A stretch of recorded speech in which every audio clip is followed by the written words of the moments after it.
주님 오시리. 구름 타고 오시리. 첫 번째 데려가심. 2006년 12월 7일. 새벽 기도 시간이었다. 성령님께 입술을 맡기고 기도하는 중이었다. 성령님께서 친히 간구하심을 온몸과 영혼으로 느낄 수 있었다. 그러다가 갑자기 몸이 뜨거워지더니 온 몸의 기운이 빠지는 듯 했다. 의자 뒤로 길게 눕고 싶은 마음이 들었다. 그렇게 조용히 몸을 뉘우자 기다렸다는 듯 몸이 경직되어 오는 것이었다. 그러면서 눈앞에 어떤 광경이 펼쳐졌다. 처음에는 그곳이 어디인지 알 수가 없었다. 그런데 저 멀리 보이는 어떤 보좌가 하나님의 보좌인 것 같다는 지식이 절로 생기는 것이었다. 넓은 성전이었는데 저만치 멀리에 한 분이 서 계셨고 그분의 왼편으로 하나님의 보좌가 있었다. 서 계신 분은 예수님이셨고 보좌에는 아무도 없지만 그 자리에 하나님이 좌정하여 계심을 역시 저절로 알 수 있었다. 구부러진 머릿결에 갸름한 듯 보이는 얼굴은 평소 성화에서 본 것과 비슷한 모습이었는데 성화보다 얼굴도 몸매도 좀 더 갸름하게 느껴졌다. 얼굴 윤곽만 알 수 있고 그 속은 볼 수가 없이 내 눈에는 희미하게 보였다. 키가 훤칠해 보이셔서 몸이 더 가늘어 보였다. 그때야 그분이 예수님이심을 확연하게 마음에 느낄 수가 있었다. 그러면서 스데반 집사가 본 장면이 바로 이런 것이었나 보다 하는 생각이 들었다. 그때였다. 하나님 우편에 서 계시던 예수님께서 스르르 내게로 다가오시더니 어느새 나의 오른편에 서 계셨다. 그리고는 내 머리를 기특하다는 듯이 쓰다듬어 주셨다. 나는 어리버리한 어린아이가 되어 가만히 있는 것이었다. 머리를 쓰다듬어 주신 예수님께서 내 손을 잡고 어딘가를 걸으셨다. 양옆에는 꽃들이 즐비했고 길은 부드러운 황금빛 길이었다. 나는 그제야 내가 지금 천국에 와 있다는 것을 알게 되었다. 순간 가슴이 벅차오르면서 내 안에서 기쁨이 넘쳐나기 시작했다.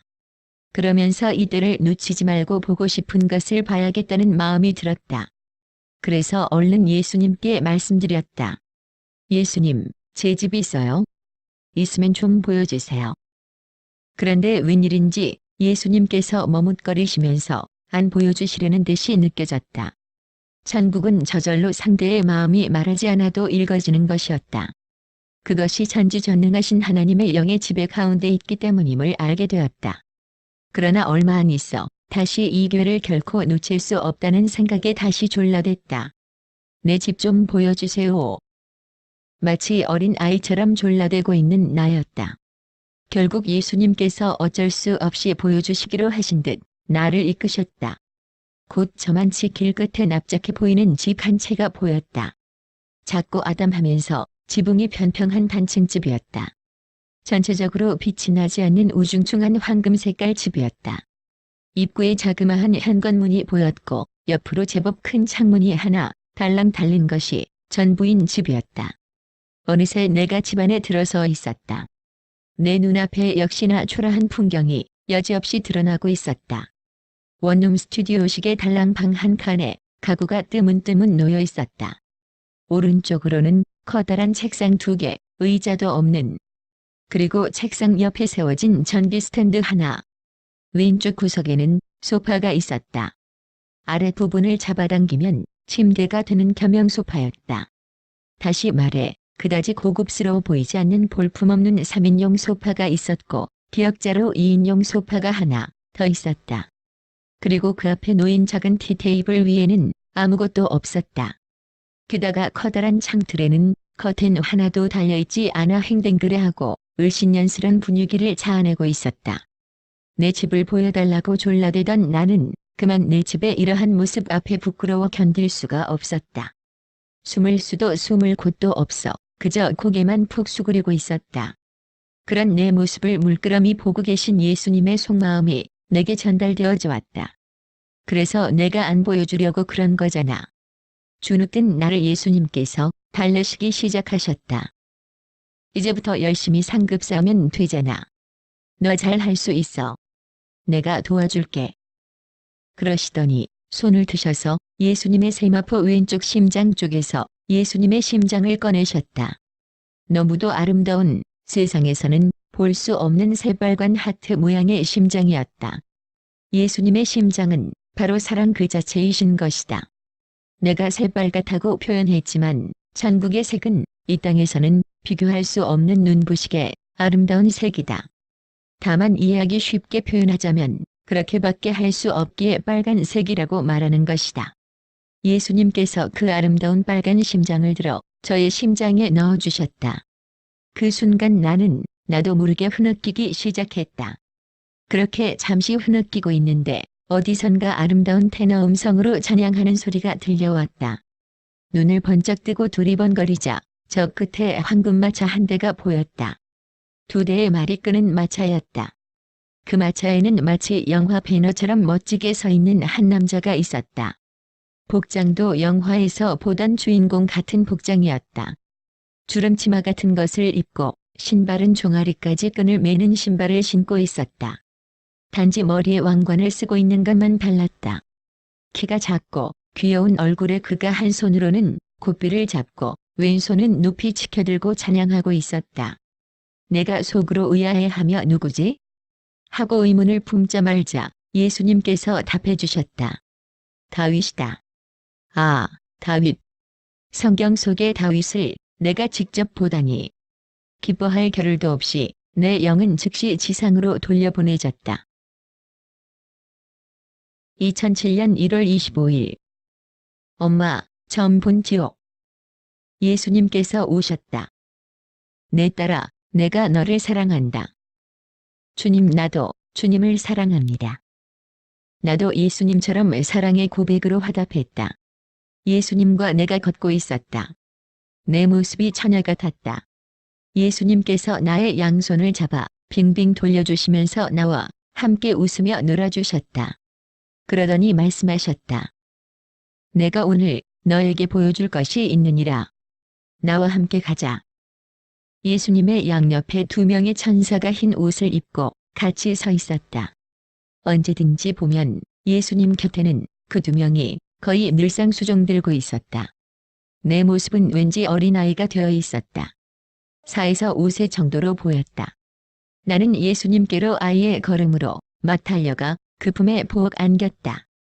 예수님께서 구부린 자세로 2 팔을 활짝 벌리고 반기시며 달려오는 나를 안아 예수님 팔을 걸쳐주셨다.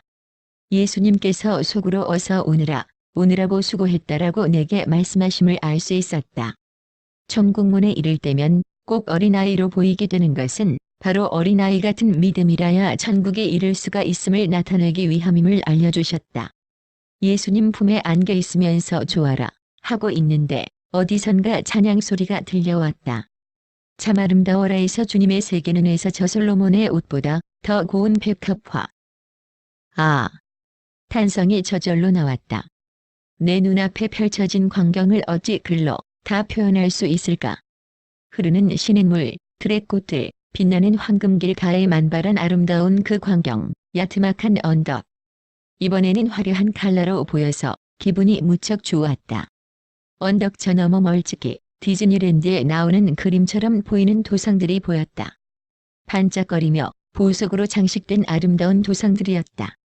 그것을 보는 당시에는 몰랐으나 이후 주님께서 그곳으로 데려가셨을 때야 그곳이 3층 천임을 알게 되었다. 와!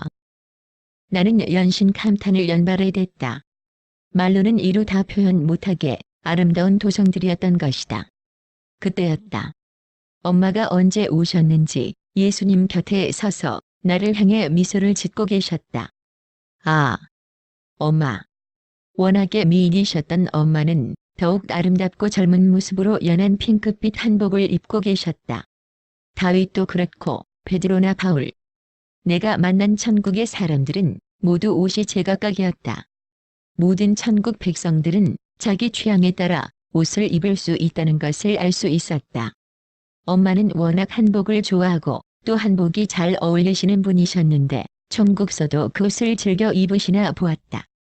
내가 만났던 성경인물들과는 달리 엄마는 말씀을 안 하시고 그저 미소만 띠고 계셨는데 그 이유를 나중에 예수님께서 설명해 주셔서 알게 되었다. 엄마를 향한 나의 마음은 저번 날처럼 인간적인 사랑의 마음이 전혀 잃지 않았다. 여전히 상도 간의 사랑의 감정이었고 그저 좋기만 했다. 예수님과 엄마가 어린 모습의 내 양손을 각각 좌우로 잡고 함께 황금길을 거니셨다. 황금길을 타박타박 셋이서 걸으며 나는 마냥 흥겨워서 두 분과 맞잡은 양손을 빙빙 돌리며 행복해했다. 그렇게 걷다가 한 연못에 달아났다. 연못을 앞에 보며 내가 가운데 앉고 예수님과 엄마가 내 양편에 놓인 연못과 바위 위에 각각 앉으셨다. 예수님께서 내게 미소 띠신 얼굴로 물으셨다. 좋으니? 네. 한껏 흥에 겨워 있는 나에게 예수님께서 물을 한 모금 떠서 내 입에 넣어주셨다. 이 물을 마셔보거라. 참 달단다. 아, 너무 단맛의 물이었다. 지상에서의 내 몸이 움직이며 푸근해짐을 느낄 수 있었다. 엄마도 예수님처럼 내게 한 모금 물을 떠서 주시는 것이었다. 그것도 받아 마셨다. 안 그래도 한껏 들떠있던 내 마음이 날아갈 것만 같은 기분이 되는 순간 놀랍게도 내 몸이 실제로 천국의 하늘 위에 떠 있는 것이었다.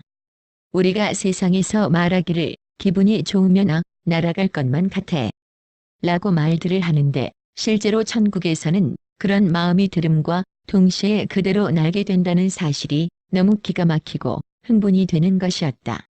하늘을 한 바퀴 멋지게 혼자 돌면서 아까 그 도성과 들판들을 보고 난 후 나는 제자리로 다시 돌아왔다. 예수님께서 다른 곳을 보여주시겠다며 나를 이끄셨다. 엄마는 다시 엄마의 자리로 가신 것인지 보이시지 않았다. 그런데도 왠지 내게도 찾을 마음이 생기지 않는 것이었다. 나는 어느새 어린아이에서 처녀 같은 모습으로 변해 있었다. 그 모습으로 예수님과 함께 어떤 문으로 들어갔다. 아주 큰 홀 같은 느낌이었는데 나중에 알게 된 바 그곳은 크고 흰 건물로 된 성전이었다. 실내가 모두 보석으로 화려하게 장식되어 있었다. 나는 너무 놀라워서 연신 두리번거렸다.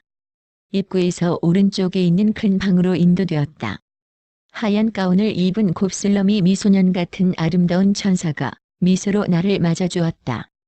천사의 뒤로 보이는 넓고 긴 벽에는 아름다운 드레스들이 이루 말할 수 없이 많이 즐비하게 걸어져 있었다.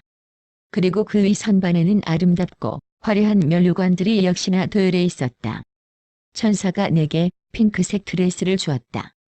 그 드레스를 입자 희한하게도 내 몸에 꼭 맞으면서 몸이 날씬해 보이고 아주 이뻤다. 천사가 면류관도 하나 씌워주었다. 면류관을 쓸 때에 말할 수 없이 기분이 좋아지는 것이었다. 예수님도 옷을 갈아입고 면류관을 쓰고 계셨다. 예수님은 마치 왕같이 보이시는 복장이셨다. 예수님께서 또 물으셨다. 좋으냐? 네. 너무 좋아요. 너무 좋아서 자꾸만 한박 웃음이 절로 나왔다. 처음에 들어갔던 곳으로 되돌아갔다. 아름다운 방의 오른쪽으로 아름다운 사람들이 아름다운 옷을 입고 면류관을 쓰고 만조백관처럼 모여 있었다. 예수님께서 정중앙에 있는 계단으로 올라가 보좌에 앉으셨다. 그 사람들이 예수님께 경배드렸다. 어린 양 예수님께 경배드립니다. 그러면서 고개들을 숙이는 것이었다. 나도 덩달아 예수님께 고개 숙여 경배드렸다. 예수님께서 두 손을 들고 우리를 축복하셨다. 내가 너희를 축복하노라. 그러자 모두들 아멘. 으로 화답했고 나도 따라서 아멘. 으로 화답했다. 예수님께서 그곳을 나서시고 다시 연못으로 나를 데려가셨다. 그리고는 그곳에서 연못에 대해 말씀해 주셨다. 이 연못은 특별한 연못이다. 이 물을 마시면 영원히 죽지 아니하며 이 물에 씻으면 모든 죄가 희어지느니라. 그러시면서 내게 물을 주셨는데 내 속으로 물을 마시고 싶어 하던 참이었다. 물을 마실 때 지상의 내 육체가 숨을 깊이 들이마셨다. 내 운속이 다 차오르는 느낌이었다. 그리고는 예수님께서 내 머리 위로 그 물을 끼얹으셨다. 그러자 놀랍게도 내 핑크 드레스가 하얗게 변하는 것이었다. 정말 신기한 일이었다. 이 물은 너도 마시고 나도 마신다.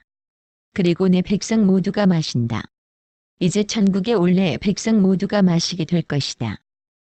그 후 장소가 옮겨지는 듯 하더니 천국문을 나서고 있음을 느낄 수 있었다. 예수님과 나는 어느 사이엔가 옷을 갈아입고 있었다. 예수님은 면류관을 쓰지 않은 세마포 차림이었고 나는 평상복 같은 옷이었다. 얼마 가지 않아 본 아비규환의 현장, 그곳이 지옥이었다. 천국과 지옥이 그리 멀지 않게 느껴진 것은 영적 세계 자체가 시간과 공간을 초월하는 곳이기 때문임을 깨닫게 해주셨다. 아브라함이 나사로를 안고 지옥에 있는 부자와 대화할 때 큰 구렁텅이가 있다고 하더니 그 정도 거리처럼 느껴지는 것이었다. 지옥에 들어서자마자 내 눈앞에 조그만 감방이 하나 보였다. 그곳에는 예수님을 믿지 않고 돌아가신 저의 친척 한 분이 거기 계셨다. 그 친척이 그 안에서 손을 벌려 내게 간절히 애원하고 있었다. 그분께는 구더기가 덕지덕지 붙어 있었고 왼쪽 얼굴은 구더기가 갉아먹고 있었다. 그런데도 직감적으로 내가 아는 친척임을 알 수 있었다. 나를 여기서 꺼내줘. 손을 잔뜩 내밀고 애원하는데 나는 해줄 수 있는 것이 없었다. 나는 슬프게 대답했다. 저는 힘이 없어요. 죄송해요. 아무리 혈연으로 묶여 있어도 일단 그 생명이 끝나고 나면 어느 누구도 그를 구원할 수가 없는 것이다. 생명 있을 때 그 영혼이 구원받도록 내가 할 수 있는 모든 것을 다 해야 한다. 그 호흡이 끝나고 나면 더 이상은 아무것도 할 수가 없는 것이다. 예수님, 어떤 사람들이 지옥에 오게 되나요? 나를 믿지 않은 사람들, 나를 배반한 사람들, 나를 사랑하지 않은 사람들이 오게 된단다. 나는 단 한 사람도 이곳에 오기를 원치 않는다. 나는 정말이지 진정으로 단 한 영혼도 이곳에 오기를 원치 않는다. 너는 가서 전하거라. 내가 정령코 단 한 영혼도 오기를 원치 않는다고. 예수님은 너무 슬퍼하시며 고개를 위로 꼬시고 아파하셨다. 예수님과 대화하고 있는 아래로 불구덩이가 보였다.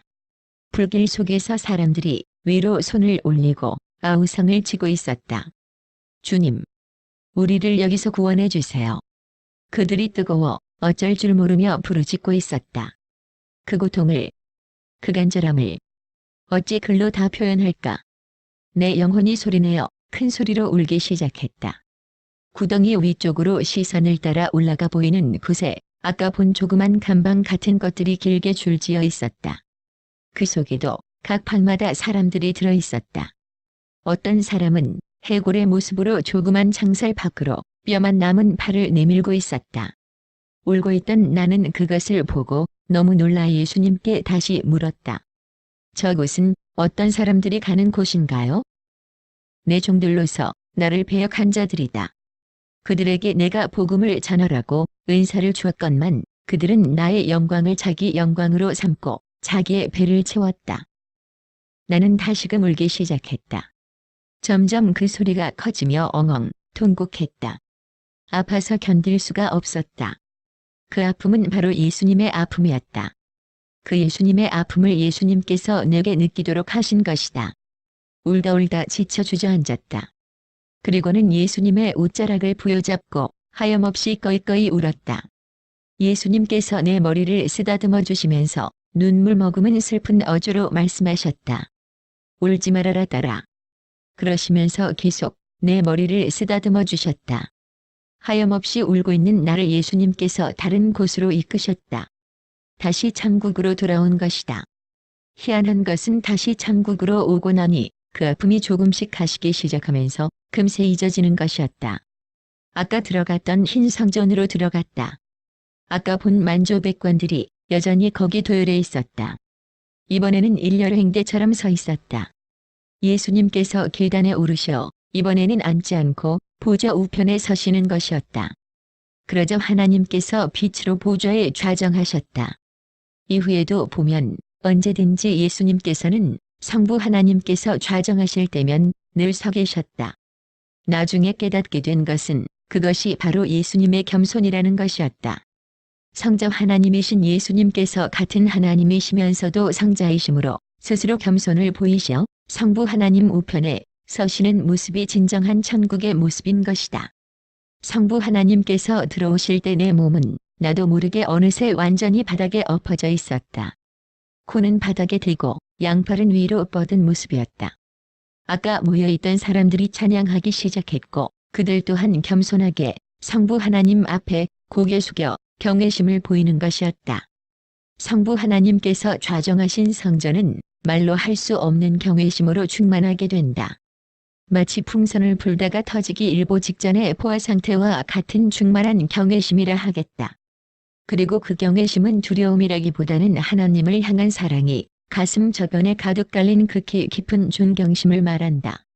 하여간에 너무너무 아름답고 고상한 경외심으로 가득 찬 하늘 성전의 모습이었다.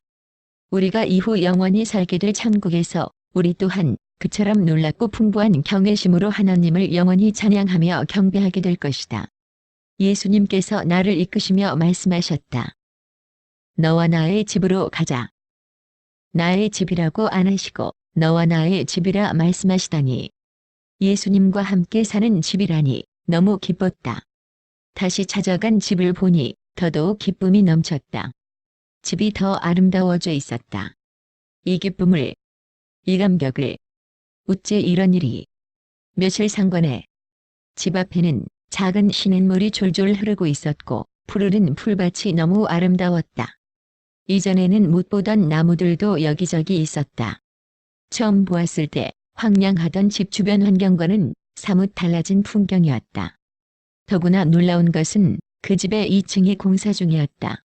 놀라서 입이 안 다물어지는 나를 보시며 예수님께서 말씀하셨다.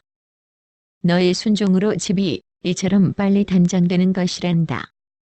그저 감사해서, 너무 감사해서 감사하다는 말조차 나오지가 않았다. 하나님을 아는 믿음도 지식도 순종의 마음도 하나님으로부터 주어지는 것이다.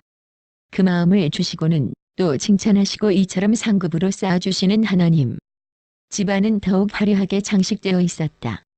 처음에는 아무것도 없던 벽에 드디어 보석으로 집안 곳곳에 드문드문 장식이 되어 있었고 붉은 카펫이 바닥에 깔려 있었다.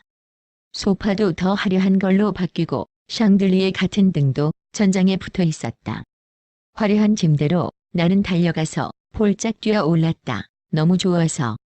그리고는 이리저리로 뒹굴었다. 예수님께서 웃으시며 가까이 오셔서 내 곁에 함께 누우셨다. 좋으니? 기쁘니? 나는 너무 좋아서 말도 못하고 예수님 허리를 꼭 끌어안았다. 예수님께서 발을 꿰고 모로 누우셔서 내 머리카락을 쓰다듬으시며 부드러운 음성으로 말씀하셨다. 나는 지금 너와 함께 있는 것처럼 동시적으로 모든 사람들의 집에 함께 있단다. 그런데 사람들이 그걸 잘 모르는 것 같아. 너는 그걸 알아주니 내가 기쁘단다. 그러시더니 일어나시면서 말씀하셨다. 자, 이제 그만 내려가야 한다. 예수님을 꼭 끌어안은 채 도리지를 치며 내가 말했다. 예수님, 나 안 내려가고 여기 천국에서 살고 싶어요. 아니다. 내가 가서 할 일이 있다. 내가 본 것을 책으로 내고 내 백성들에게 알려야지. 내가 온다고. 응? 어서 오. 예수님께서 나를 달래시기 시작했다. 그래도 나는 막무가내로 안 간다고 징얼댔다. 그럼 좀만 더 있다가 갈게요. 네? 몸까지 들어가며 졸라대니깐 예수님께서 하는 수 없이 그래 그럼. 조금만 더 있다가 하심에 허락하셨다. 그리고는 몸을 일으켜 나를 소파로 이끄셨다. 예수님은 3인용 소파에 나는 2인용 소파에 앉았다. 테이블에 과일이 바구니에 수북하게 담겨 있었다. 청포도같이 생긴 과일을 예수님께서 한 알 따서 내 입에 넣어주셨다. 입으로 받아먹고 나도 예수님께 한 알 따서 드렸다. 예수님께서 웃으시며 손으로 받아 맛있게 드셨다. 그리고 예수님께 석류 비슷하게 생긴 과일을 드렸더니 그것도 기쁘게 받으시며 웃으셨다. 예수님과 나 둘이 마주보고 웃으면서 과일을 먹다가 집 바깥으로 나왔다. 예수님과 정신없이 소리내어 웃으면서 뛰어놀았다. 숨바꼭질하며 내가 숨으면 예수님께서 찾아내고 하면서 놀았는데 나는 너무 기뻐서 손뼉을 아주 많이 쳤다. 천국에서 기쁘면 손뼉을 치는 일을 자주 했었다. 그런데 지상에서도 무슨 기쁜 일이나 감사할 일에도 두 손을 높이 들고 감사의 박수, 찬양의 박수를 치며 주님께 영광 돌리게 된다. 우리가 이 땅에서 그렇게 주님께 영광 돌리는 일을 주님은 무척 기뻐하신다. 그러면서 영광 돌리는 두 손에 기름 부음이 임하는 것을 자주 체험케 된다. 주님처럼 감사를 못 받으시는 분이 어디 계실까? 눈에 보이는 사람이 내게 한 일에 대해서는 감사하면서도 눈에 보이지 않는 하나님께서 내게 베푸신 크고 많은 일에 대해 너무나 감사가 적은 우리들이다. 아니, 어쩌다 내 뜻대로 되어지지 않는 일에 대해 오히려 감사는커녕 불평하기 일쑤인 우리들. 그 일을 분노하시는 것보다는 슬퍼하시는 예수님이신 것을 알게 되었기에 나는 기회 있을 때마다 감사와 영광의 박수를 마음껏 올려드린다. 예수님께서 기뻐하시도록. 주님의 방문과 대화. 2007년 1월 25일 밤. 마지막 때에 관하여. 지난 2006년 12월경 예수님께서 내게 휴거되는 모습을 환상으로 보여주신 적이 있다. 기도하던 중 갑자기 새파란 하늘이 보였다. 그러더니 너무 아름다운 새하얀 뭉게의 구름이 하늘 위로 한 점 보였다. 잠시 후 땅에 있는 사람들이 실루엣 모양으로 조그맣게 보였다. 그리고는 여기저기서 동시에 구름으로 슝해서 하면서 올라가는 것이었다. 나는 그걸 보면서 처음에는 의아해하다가 즉시 휴거다. 라는 생각에 놀람과 기쁨과 감격으로 그 장면을 본 적이 있다. 그 장면을 보여주신 직후 주님께서 받아 적으라 하셔서 받아 적어둔 글이 있다. 아래 글은 약 30초 동안 단 한 글자도 틀리지 않고 적어내려 간 내용이다. 대환난이 일어나기 전 큰 기근과 지진이 있으리라. 천지가 어둡겠으며 나를 찾던 자들이 나를 배반하리라. 남자가 남자를 여자가 여자를 탐하여 그 정도가 극에 달하리라. 너는 미혹되지 말며 깨어 기도하기를 쉬지 말라. 나의 말씀에 작심하고 지켜 행하되 무엇보다 사랑을 행하라. 사랑은 모든 것을 이기느니라. 사랑 앞에 그 어떤 마귀 사탄도 이겨내지 못하고 물러가리라. 내가 올 때에 깨어 기도한 종들은 나의 때를 미리 알고 준비할 것이며 내가 그들을 한 곳에 모으리라. 모여 기도하기를 힘쓰라. 홀로 서 있는 자는 넘어질진저. 두려워 떨며 기도에 힘쓰라. 내가 너희를 도우리라. 이전 같지 않은 큰 능력과 믿음을 주어 내가 도우리라. 환난을 별로 맛보지 않고 나의 택한 종들은 들어올리우리라. 예수님께서 또 한 장면을 보여주셨다. 내 오른편으로 군무를 쓰고 있는 군인의 옆모습이 보였다. 순간적으로 중국 군인이라는 생각이 들었다. 그들은 전쟁을 하고 있었다. 왼편으로도 하나의 장면이 보였다. 군대가 서로 정렬하여 포를 쏘고 있었다. 미사일이라는 느낌을 받았다. 양쪽이 대치하여 치열하게 전투 중이었다. 최근에 주님께서 중국에 대해 말씀해 주신 것이 있다. 중국은 이스라엘 선교를 위하여 쓰임과 동시에 사단의 도구로도 쓰인다고 하셨다. 다시 말해서 중국의 크리스찬들은 이스라엘을 선교하는 영적 전쟁을 위해 환상처럼 치르게 되고 반면 정부 차원에서는 이스라엘과 정치적 대적 관계에 있게 된다는 것이다. 위의 환상을 처음 보았을 때 실은 속으로 좀 의아스러웠다. 지금 시대에 일렬로 나란히 서서 총싸움을 하고 있네? 그런데 그것이 바로 영적 전투를 나타내는 모습이라는 주님 말씀에 이제야 이해되는 것이다. 그 장면을 다 보고 나니 예수님께서 다시 말씀하셨다. 내가 본 그대로 마지막 때에 휴가 직전에 중국과 아랍에미리트의 연합이 있을 것이며 그들이 이스라엘과 전투하리라. 그것이 마지막 때의 징조이다. 2007년 1월 29일 오전. 부끄러운 구원, 선악과 이단 경고. 아침에 집에서 기도하고 있을 때였다. 얼마 안 있어 예수님께서 오셨다. 예수님께서 나를 천국으로 데리고 가셨다. 흰 건물 문으로 들어가 오른쪽 큰 방에 가서 옷을 갈아입고 면류관을 썼다. 오늘도 흰 옷을 입고 싶어서 흰 옷을 입었다. 예수님도 아름답고 빛나는 옷을 입고 면류관을 쓰고 계셨다. 큰 성전으로 함께 나아가 예수님께서 나를 성전에 두시고 계단 위 보좌에 앉으셨다. 만조백관 같은 아름다운 사람들이 아름다운 면류관을 쓰고 무리져 있었다. 나는 항상 그 사람들과 함께 있지 않고 중앙 왼편에 그들과 마주한 위치에 홀로 서 있는 것이었다. 아마도 아직 내가 완전한 천국 백성이 아니어서 그런가 보다. 예수님께서 그들을 향해 말씀하셨다. 너희들이 내 딸을 위해서 기도해 주어 고맙다. 내 딸이 연단을 받고 있고 계속 받을 것이나 너희의 기도로 잘 이길 것이다. 이후로도 계속 기도해 주기 바란다. 모든 사람들이 한쪽 무릎을 꿇고 경외심을 담아 아멘 하고 외쳤다. 나도 같은 모습으로 감사함을 아뢰고 있었다. 그들이 박수치며 예수님 찬양 찬양을 시작했고 모두 함께 박수치며 즐거워했다. 그들의 찬양이 끝남과 동시에 내가 춤추며 찬양하고 있었다. 두 팔을 V자로 높이 쳐들고 한 발을 중심으로 한 발로 원을 그리며 빙빙 돌면서 즐겁게 찬양했다. 그리고 사람들이 함께 즐겁게 박수를 쳐주었다. 예수님께서도 함께 즐거워하심을 알 수 있었다. 예수님께서 나의 춤과 찬양을 보시고 박수치며 기뻐하셨다. 예수님께서는 우리의 목청이나 춤솜씨에 상관없이 우리가 주님 앞에서 마음으로 영으로 찬양하고 춤추면 아름답게 보시고 기뻐하시는 것이다. 예수님께서 기쁜 마음으로 산에서 내려오셔서 나를 데리고 밖으로 나가셨다. 둘이 손을 잡고 황금길을 거닐었다. 전에 보던 길인지 하나 썰지 않았다. 예전에 그 길 끝에서 보았던 야트막한 언덕에 이르러 예수님께서 앉으셨다. 내게 보여줄 곳이 저 곳이니라. 예수님 곁에 앉아 언덕 오른쪽 아래를 내려다 보았다. 천국의 다른 집들과는 달리 좀 허름해 보이는 작고 나지막한 집들이 줄지어 무리져 있었다. 마치 재개발 지역 단지에 있는 연립주택들을 보고 있는 느낌이었다. 그곳은 다른 지역과는 달리 빛이 환하지 않았다. 그렇다고 컴컴하지도 않은 흐릿한 날씨 속에 놓인 것처럼 보였다. 천국에 이런 곳이 있다는 것이 너무 의아스럽고 생소하게 느껴졌다.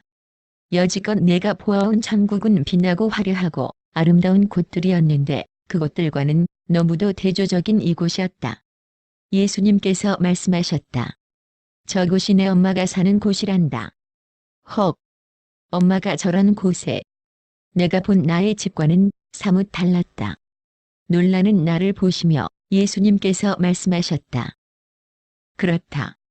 엄마는 죽기 직전에 나를 영접했다. 그러므로 저런 곳에 살게 된 것이다.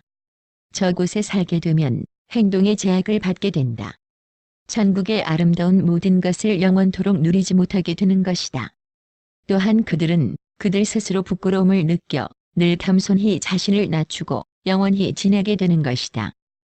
아, 예수님은 우리가 천국의 모든 것을 누리며 살기를 원하시는구나. 마음껏 주님을 찬양하며 활보하며 영원토록 밝고 아름다운 곳에서 살기를 원하시는구나. 그것이 안타까워 오늘 나에게 이것을 보여주시는구나. 예수님의 그 마음이 내게 전달되어져 왔다. 그럼 저는 저곳을 방문할 수 있나요? 물론 너는 어디든 갈 수 있다. 내가 가서 엄마를 방문하는 것은 가능하나 엄마가 너의 집이 있는 새 예루살렘으로는 들어올 수 없다. 그리고 지금은 내가 육체를 가지고 있으므로 엄마에 대한 안타까움이 있을 것이나 천국에 오게 되면 그런 마음이 사라질 것이다. 천국에서는 엄마와 딸이라는 관계를 넘어 더 아름다운 관계, 즉 성도의 관계로서 영원히 지내게 될 것이다. 천국에서 엄마를 제약하거나 제한하는 사람은 아무도 없다. 그러나 본인 스스로 부끄러워하며 빛에 있는 곳에는 오지 못하는 것이다. 흔히 말하는 대로 부끄러운 구원을 받아 천국에 이르게 되면 모든 것을 알게 되면서 몹시 부끄러워지는 것이다. 주님을 외면했다는 부끄러움과 죄송스러움에 영원히 스스로 말과 행동에 제약을 하고 행동 반경조차 스스로 제한하여 다니게 되는 것이다. 돌아가시기 직전에 예수님을 영접하신 엄마도 바로 그런 케이스인 것이다. 그래서 처음 예수님과 함께 엄마를 만났을 때에도 미소만 지을 뿐 말씀을 하지 않으셨던 것이다. 그때에도 예수님께서 엄마를 만나게 하려고 부르셔서 그 자리에 오셨던 것이다. 본인의 의지로 오신 것이 아니라. 그리고는 얼른 또 사라지셨던 것이다. 예수님께서 일어나려 하셨다. 자, 시간이 없다. 다른 곳을 가보도록 하자. 주님, 잠깐만요. 전 여기서 주님과 대화하는 것이 좋아요. 여기서 이야기하지 말고 너희 집으로 가자. 그곳에 그네가 생겼느니라. 나는 그네를 좋아하는데 그네가 생겼다는 말씀을 들으니 기뻤다. 상급집의 2층이 거의 완공되어 가고 있었다. 내 입이 나도 모르게 한방만해졌다. 예수님께서 그것을 보여주시면 내가 기뻐할 것을 아시고 데려오신 것이다. 순종하는 너를 나는 기뻐한다. 너의 순종으로 집이 빨리 완공되어 가고 있음을 나는 기뻐한다. 기쁜 마음으로 실내로 들어가 보았더니 책장이 있었는데 책은 몇 권이 없었다. 성경책과 2-3권의 책이 꽂혀 있었다. 그것을 바라보는 내게 말씀하셨다. 내가 책을 좋아해서 내가 책장을 하나 가져다 놓았다. 나는 기도하듯 손을 모으며 기쁨으로 감사의 표시를 했다. 예수님께서 더 기쁜 말씀을 하셨다. 사람들이 이 책을 읽고 그 영혼이 구원될 때마다 내가 여기 책이 한 권씩 늘어나도록 해주겠다. 상 주시기 기뻐하시는 예수님께서 내가 책이 많은 것을 좋아하는 줄 아시고 상을 더 많이 받을 수 있도록 배려해 주시는 것이다. 상급집 앞 풀밭에 2인용 그네가 놓여져 있었다. 그리 크지 않은 아담하고 귀여운 그네였다. 내가 집쪽 그네에 앉고 예수님은 시냇가 쪽 그네에 앉으셨다. 다시 이야기가 시작되었다. 마지막 때에 관한 이야기였다.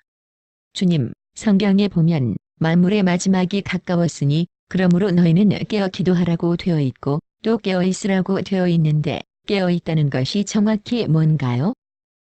깨어 있다는 것은 말씀과 기도에 전념하는 것이다. 나를 사랑하는 자는 기도로 나를 찾을 것이며 나의 음성을 듣기를 원하는 자는 말씀을 읽음으로써 나의 음성 듣기를 사모할 것이다. 나는 나를 사랑하여 찾는 자를 만나줄 것이며 나의 음성 듣기를 원하는 자에게 나의 음성을 들려줄 것이다. 주님, 어느 집사님 질문인데요. 성령 받은 자가 어떻게 지옥을 갈 수가 있냐고 물었어요. 한 번 성령 받으면 지옥과 영원히 상관이 없는 것 아니냐고 그렇게 배웠다고. 그래서 내가 깨어있으라는 것이다. 깨어있음은 균형 잡힌 신앙을 요구한다.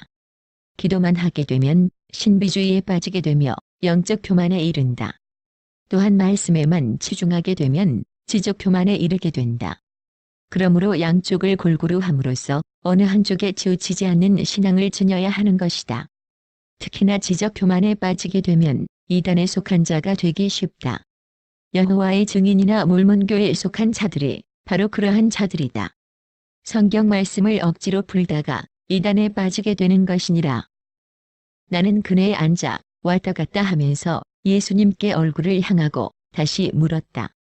주님, 저는 성경을 읽으면서 궁금한 게 있었어요. 왜 하나님이 생명나무와 선악을 알게 하는 나무를 만들어서 인간을 힘들게 하셨나요? 처음부터 안 만들었으면 좋았을 것을. 예수님께서 왼손은 그네를 잡고 오른손으로 내 등을 어루만지시며 나를 바라보고 말씀하셨다. 생명나무와 선악을 알게 하는 나무는 바로 신성과 인성을 구분하는 성이다. 하나님은 인간을 만드시고 그들에게 명하셨다. 생명나무의 과실만 먹으라고. 이것이 하나님이 인간을 창조하시면서 그들을 하나님의 자녀 삼으시기 원하신 목적이다. 그래서 생명나무의 실과를 먹고 하나님처럼 영생하며 함께 동거하기를 원하신 것이다. 생명과를 먹는 자는 신성이 충만하여 하나님의 아들이 되고 영생에 이를 것이며 선악과를 먹는 자는 인성이 충만하여 사람의 아들이 되어남을 비판하고 정죄하다가 심판장이신 하나님의 자리에 앉게 되고 하나님의 미움을 받다 저주를 받게 되는 것이다. 선과 악을 함께 만드심은 하나님의 공평하심이다. 선을 더욱 산되게 하기 위해 하나님은 언제나 선과 악을 함께 두신다. 그것이 공존의 이유이다. 인간에게는 자유의지가 있으므로 언제든 선을 취할 수도 악을 취할 수도 있다. 하나님께서는 인간에게 인격을 제공하시고 그들 스스로 선을 취하기 원하셨다. 그러나 그들은 사단의 음성을 듣고 기꺼이 스스로 악을 취함으로써 저주를 받는 것이다. 잘 들어라. 생명과와 선악과는 에덴 동산에만 있었던 것이 아니고 현재 인간의 삶 속에 늘 함께 머문다. 성령 충만한 자는 성령의 인도하심에 이끌려 어떤 상황에 이를 때에 생명과를 취할 것이며 선악과를 취하지 않을 것이다. 그리함으로 그 삶 속에 천국을 소유하고 살게 된다. 그러나 반대로 인성이 충만한 자는 마치 자석처럼 악령에 이끌려 선악과 열매를 먹고 그의 삶 속에 육의 열매를 맺음으로써 사단과의 영적 간음에 빠지게 되는 것이다. 성령을 받은 자라도 육체를 지닌 이상 에덴 동산의 하와처럼 언제든 사단의 음성을 듣고 그 유혹에 빠져 저주에 이를 수 있다. 그러므로 이것이 내가 너희에게 성령 충만을 받으라고 하는 이유이다. 나는 어느 누구도 사단의 유혹에 빠져 영적 간음을 함으로써 나를 저버리는 자가 되길 원치 않기 때문이다. 사단은 생명과와 선악과를 만든 이유를 잘 알고 있다. 그러므로 끊임없이 선악과 따먹기를 유혹하여 하나님의 자녀들이 죄를 짓게 만들고 영생을 얻지 못하게 하며 극기하는 사망에 이르도록 하려고 애쓰는 것이다. 너는 이것을 잘 기억하였다가 다 기록하도록 해라. 그런 후 예수님께서 그네에서 일어나셔서 말없이 나를 이끄셨다. 무언가를 보여주시려는 것 같았다. 나는 말없이 예수님을 따랐다. 예수님께서 가시는 어디든 함께 가고 싶은 마음이었으므로 이제는 어디 가시냐고 묻지 않게 되는 것이다. 예수님과 나는 지옥에 이르렀다. 여전히 불구덩이 속에서 사람들이 아우성치고 있었다. 예전과는 달리 몇 번 보아 익숙해진 탓인지 낯설게 느껴지지 않았다. 눈물도 나지 않았다. 마음의 슬픔만 고여 있었다. 그것이 전에 내가 지옥에 도착해서 두려워할 때 예수님께서 숨을 내쉬며 내게 평안과 담대함을 주신 이후 생긴 마음 상태임을 알게 되었다. 불구덩이를 지나 예전 가룟슈닥 있던 그 감옥으로 갔다. 예수님께서 그곳에 누군가를 보여주셨다. 감방 속에 있는 한 영혼이 해골이 되어 창살 밖으로 뼈만 앙상한 팔을 내밀고 간절히 구원을 청하고 있었다. 그는 이단에 속한 자였다. 여호와의 증인이나 물문교, 말씀을 왜곡되이 해석하며 말씀을 더하거나 감하는 자들이 그들의 지적 교만으로 이단에 빠지게 되는 것이다. 2007년 2월 3일 새벽. 비판하는 자들. 예수님과 내가 천천히 걷고 있었다. 그러다가 한 곳에 앉아 대화를 시작했다. 주로 책에 관한 이야기들이었다. 지나고 보면 언제든지 예수님께서는 나에게 알려주실 일에 대해 감동을 주시고 질문하도록 인도하셨다. 내 개인적인 바람과는 전혀 상관없는 질문들도 하게 하시는 것이었다. 예수님과 이 책에 관하여 나눈 대화들이다. 내가 너의 손을 빌어 쓰는 것이니라. 내가 작가이며 디자이너이고 편집자이며 판매자이다. 내가 너를 통하여 세계 곳곳에 있는 나의 자녀들에게 읽게 할 것이다. 나는 단순히 기록자에 불과함을 새삼 확인시켜 주셨다. 주님, 이 책이 나오게 되면 어떤 사람들이 신학적 이유를 대며 반박할 거라는 생각이 드는데요.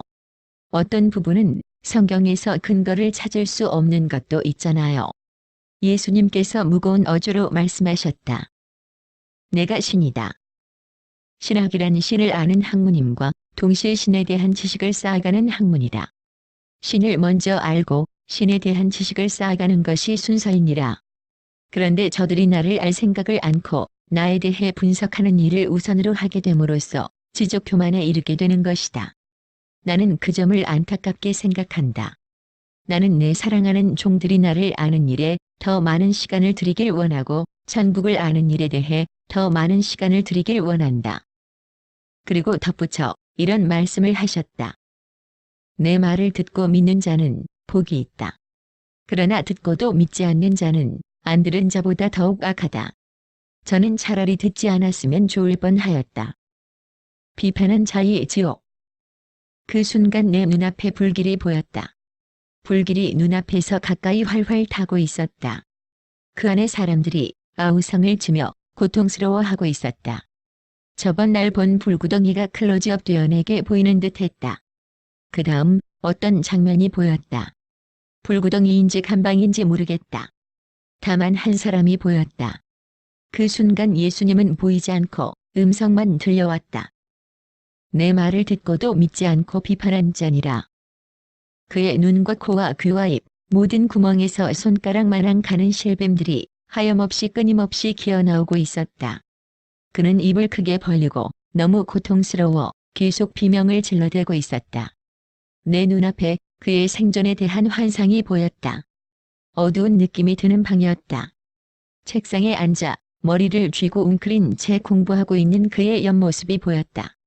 굉장히 골똘히 생각하고 있는 모습이었다. 예수님은 무엇 하나 그저 보여주시거나 하는 법이 없으시다. 지금 보여주신 지옥의 모습은 아까 나누었던 대화 내용에 관련하여 보여주시는 시청각 자료인 것이다.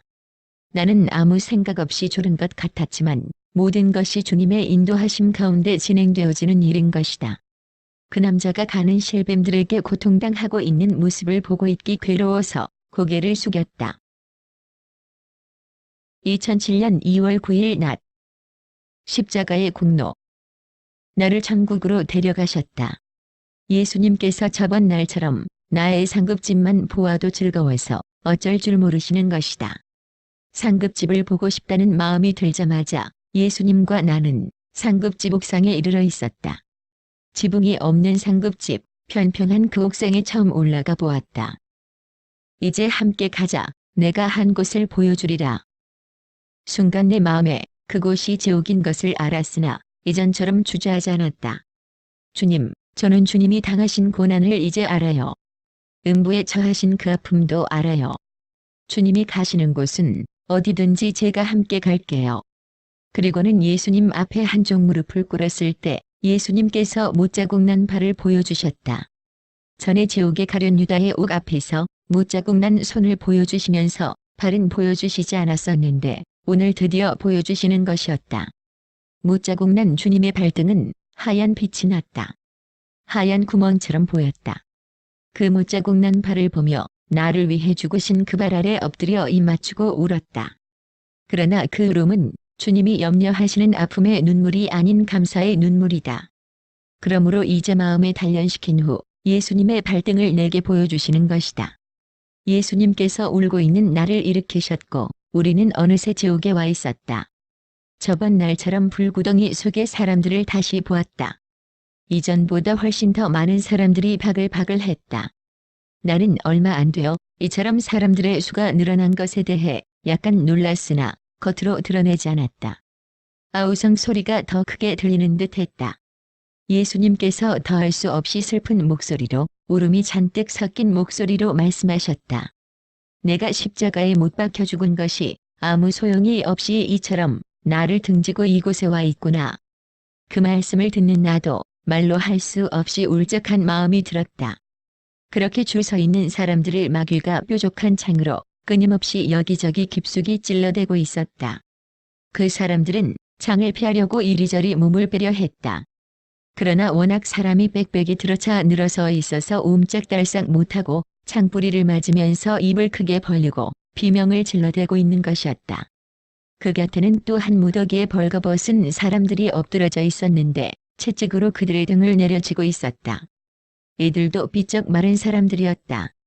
채찍은 로마 시대에 썼다는 채찍 끝에 갈고리가 여러 개 달린 것이었다.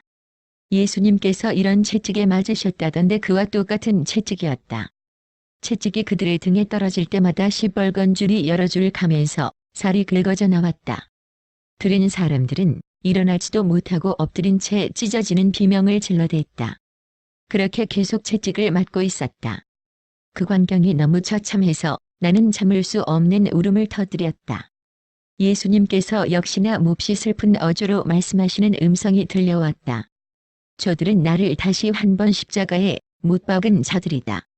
너는 가서 전하거라. 나를 다시는 십자가에 못 박지 말라고, 다시는 그러지 말라고. 2007년 12월 3일 전국에서 만난 그들. 주님의 인도하심 가운데 2007년 11월 말 뉴욕의 엘자매 집에서 일주일간 묵으면서 사역을 한 적이 있었다. 엘자매는 예수님을 영접한 지 얼마 되지 않은 사랑스런 지체였다. 함께 식탁에 앉아 천국과 지옥에 대해 대화를 나누던 중 엘자매가 돌아가신 부모님에 대해 이야기하기 시작했다. 예수님을 믿지 않고 죽으면 지옥에 가는 거라고 했죠?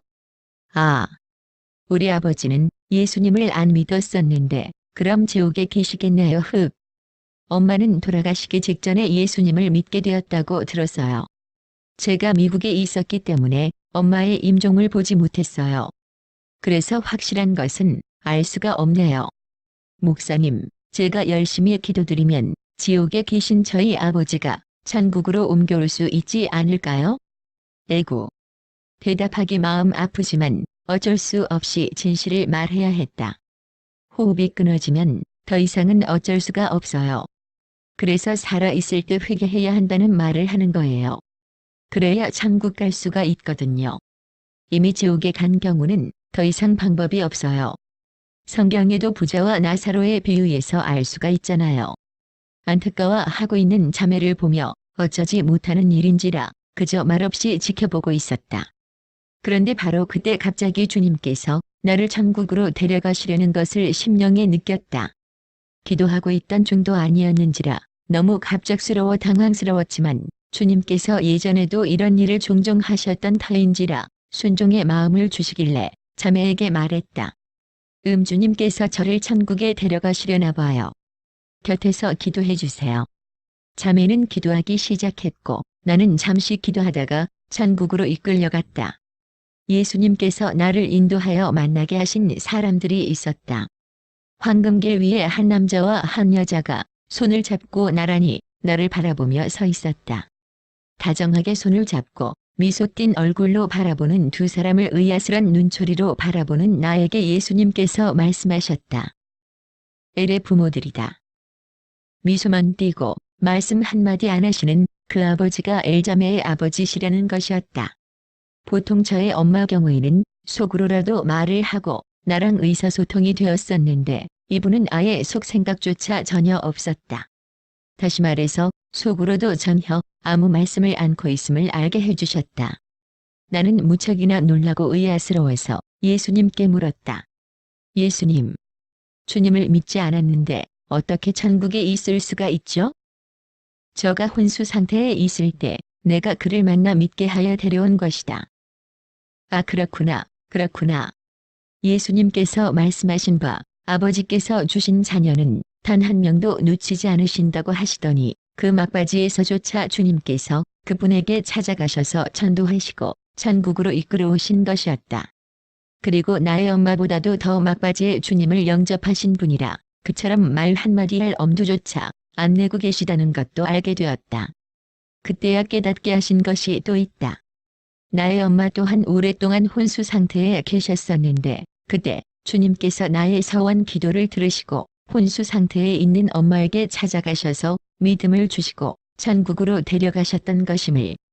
손을 맞잡고 있던 자매의 어머니는 한복 차림에 머리를 뒤로 올리고 있었다. 영어로조차 한마디 못하는 자매의 아버지와는 달리 그분은 입 밖으로는 아니더라도 나의 엄마처럼 영어로 말씀하실 수는 있었다. 그러면서 지상에 있는 딸에게 몇 가지 메시지를 전해주도록 내게 부탁하셨다. 두 분 다 너무나 행복한 표정이어서 보는 나마저 행복해지는 것이었다. 그리고는 주님께서 나를 다시 지상으로 데려오셨고 나는 깨어나자마자 자매에게 물었다. 자매님, 아버지께서 혼수 상태 속에 계신 적이 있어요? 어머, 네. 병원에서 혼수 상태 속에 계시다가 돌아가셨다고 들었어요. 그리고 엄마는 머리를 들어올리고 한복을 즐겨 입으셨나요? 네. 자매가 놀라며 울먹이기 시작했다. 확인한 후 나는 천국에서 주님께서 만나게 하셨던 부모님에 대해 전해주었다. 자매는 너무 놀랍기도 하고 기쁨에 겨워 울음을 터뜨렸고 나 역시 주님의 크신 사랑에 감사하여 함께 얼싸안고 울었다. 나로서는 천국 사역을 한 후 이처럼 보람을 느낀 적이 없다. 어찌나 감사하던지. 그 일로 인해 주님께서는 나에게 새로운 깨달음을 주셨다. 어느 누구도 그가 천국에 있는지 없는지에 대해 함부로 말할 수 없다는 것을 말이다. 생각지 못한 자가 천국에 있음같이 천국에 있을 거라 생각한 그가 천국에 없을 수도 있는 것이다. 어느 누구도 나는 천국 갈 것이라 장담할 수 없는 것은 순전히 그것이 주님의 주권 아래 있기 때문입니다. 토기장이이신 주님께서 나를 천국으로 이끌어 주시지 않으면 나는 천국에 이를 수 없는 진흙덩어리에 불과한 것이다. 그러므로 자고함에 빠지지 말고 주님 앞에 겸비해야 한다. 내 영혼의 주인은 바로 주님이시기 때문이다. 비단 나 자신조차 아니 어느 누구도 그 호흡이 끊어져 천국에 이르기까지는 장담할 수 없다는 것을 주님께서 경계하고 계시는 것이라 믿는다. 주님 앞에 설 때까지 변치 않는 믿음을 주시기를 쉬지 말고 기도해야 한다. 나의 행한 바를 생각하며 방심하고 자만하면 안 된다. 자신의 행위에 대한 자만에 대해서 마태복음 7장에 말씀하고 있지 않은가. 2007년 2월 13일 밤 천주교회 우류원. 예수님, 마리아는 어디 있나요? 내 마음으로는 세상에서 흔히 말하는 대로 성모 마리아를 떠올렸는데 실제 입으로는 마리아라고 말하는 것이었다.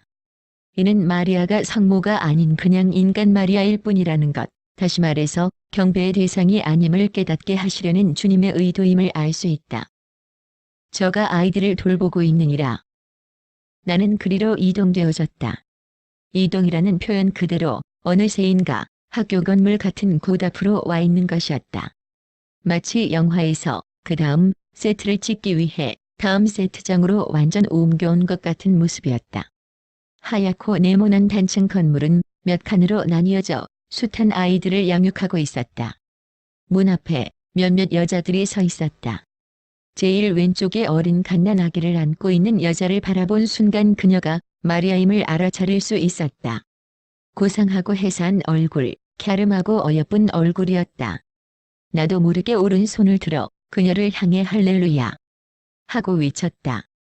그녀도 나를 미소로 바라보며 아기를 안은 채 할렐루야 하고 답하고는 예수님 앞에 두 무릎을 살짝 구부리며 경의를 표했다. 예수님께서 일러주셨다. 저가 낙태 아들을 돌보고 있느니라.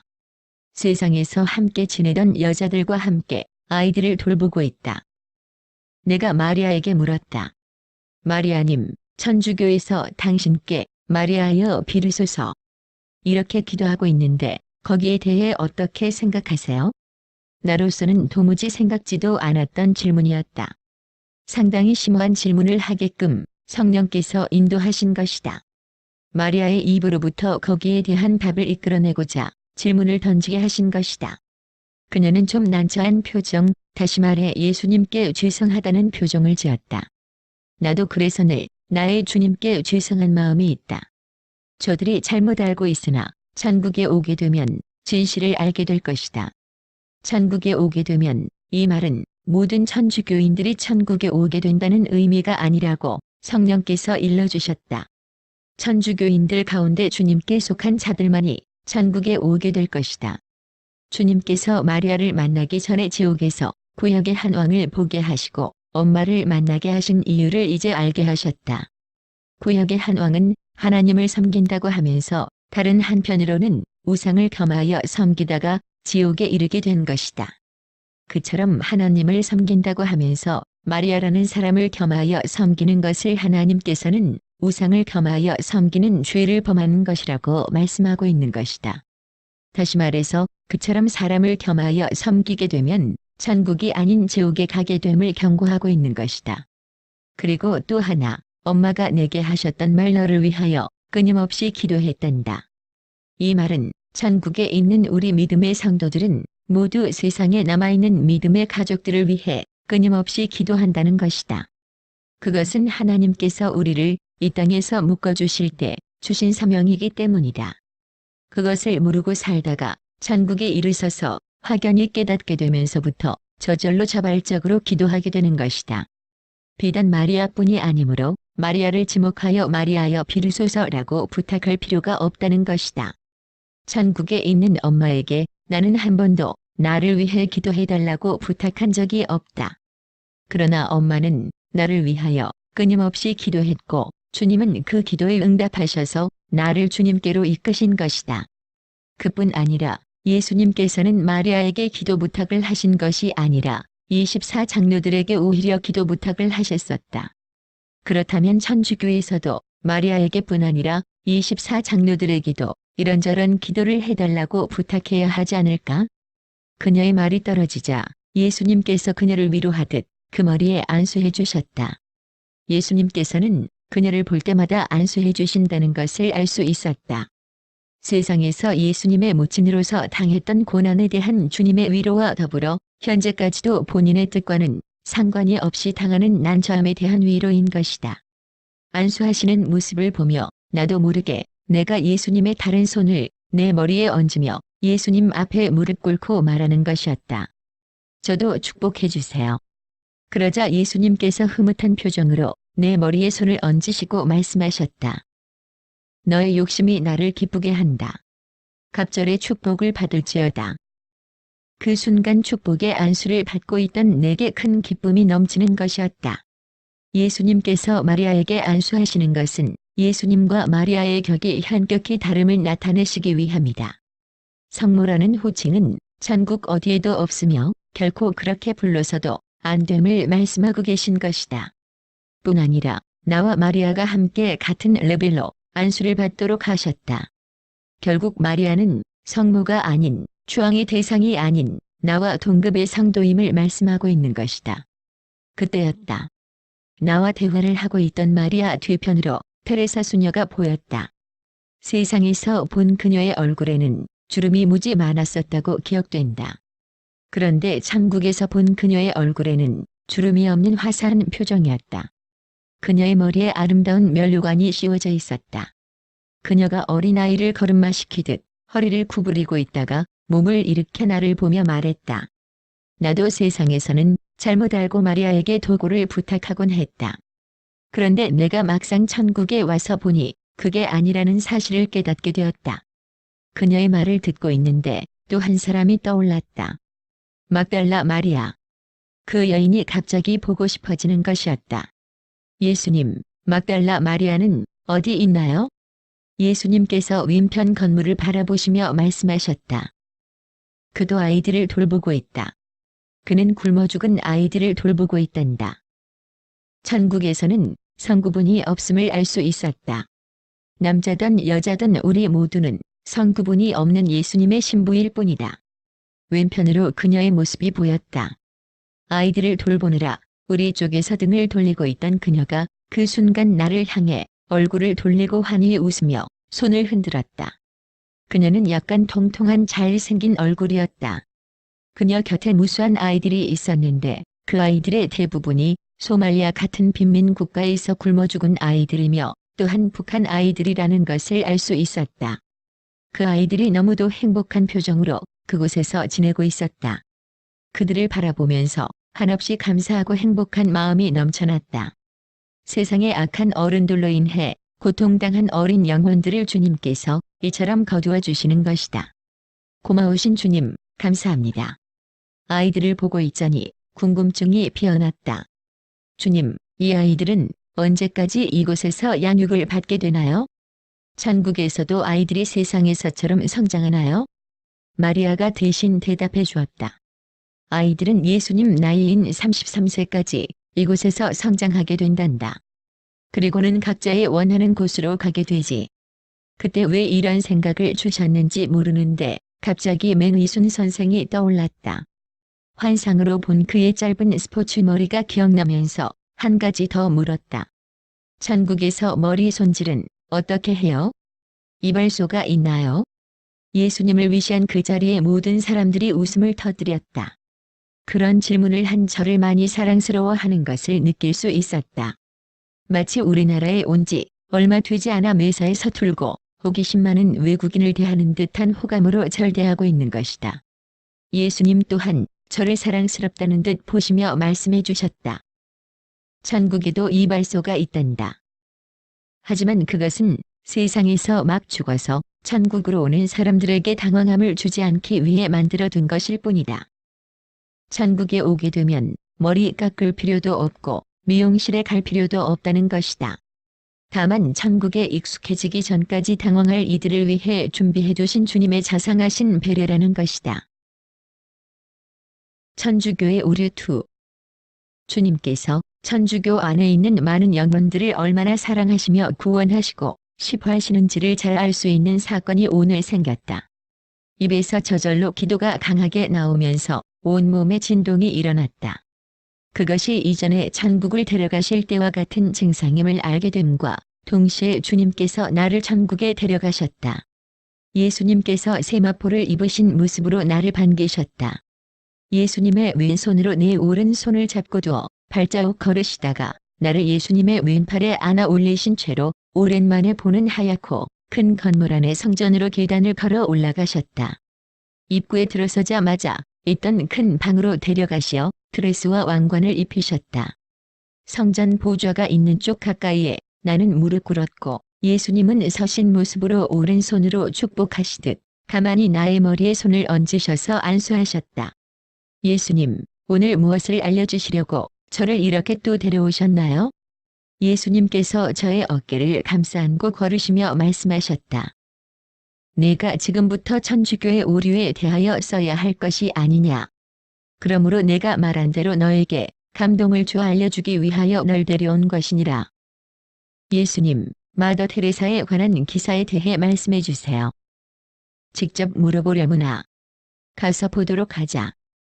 예수님께서 그렇게 말씀하시는 순간 우리 둘이는 어느새 이전에 제가 보았던 학교 건물 앞에 서 있었다. 마치 그 건물을 향해 축지법처럼 확 달려든 것처럼 가게 된 것이다. 테레사 수녀가 등을 돌리고 무언가를 하고 있다가 우리를 향해 등을 돌렸다. 테레사 수녀와 내가 마주보고 서 있고 예수님은 조금 떨어져서 우리를 말없이 지켜보고 계셨다. 안녕하세요라고 말하려는데 나도 모르게 영어로 프레이즈 더 로드라고 했고 테레사 수녀도 역시나 미소 띤 얼굴로 프레이즈 더 로드라고 화답했다.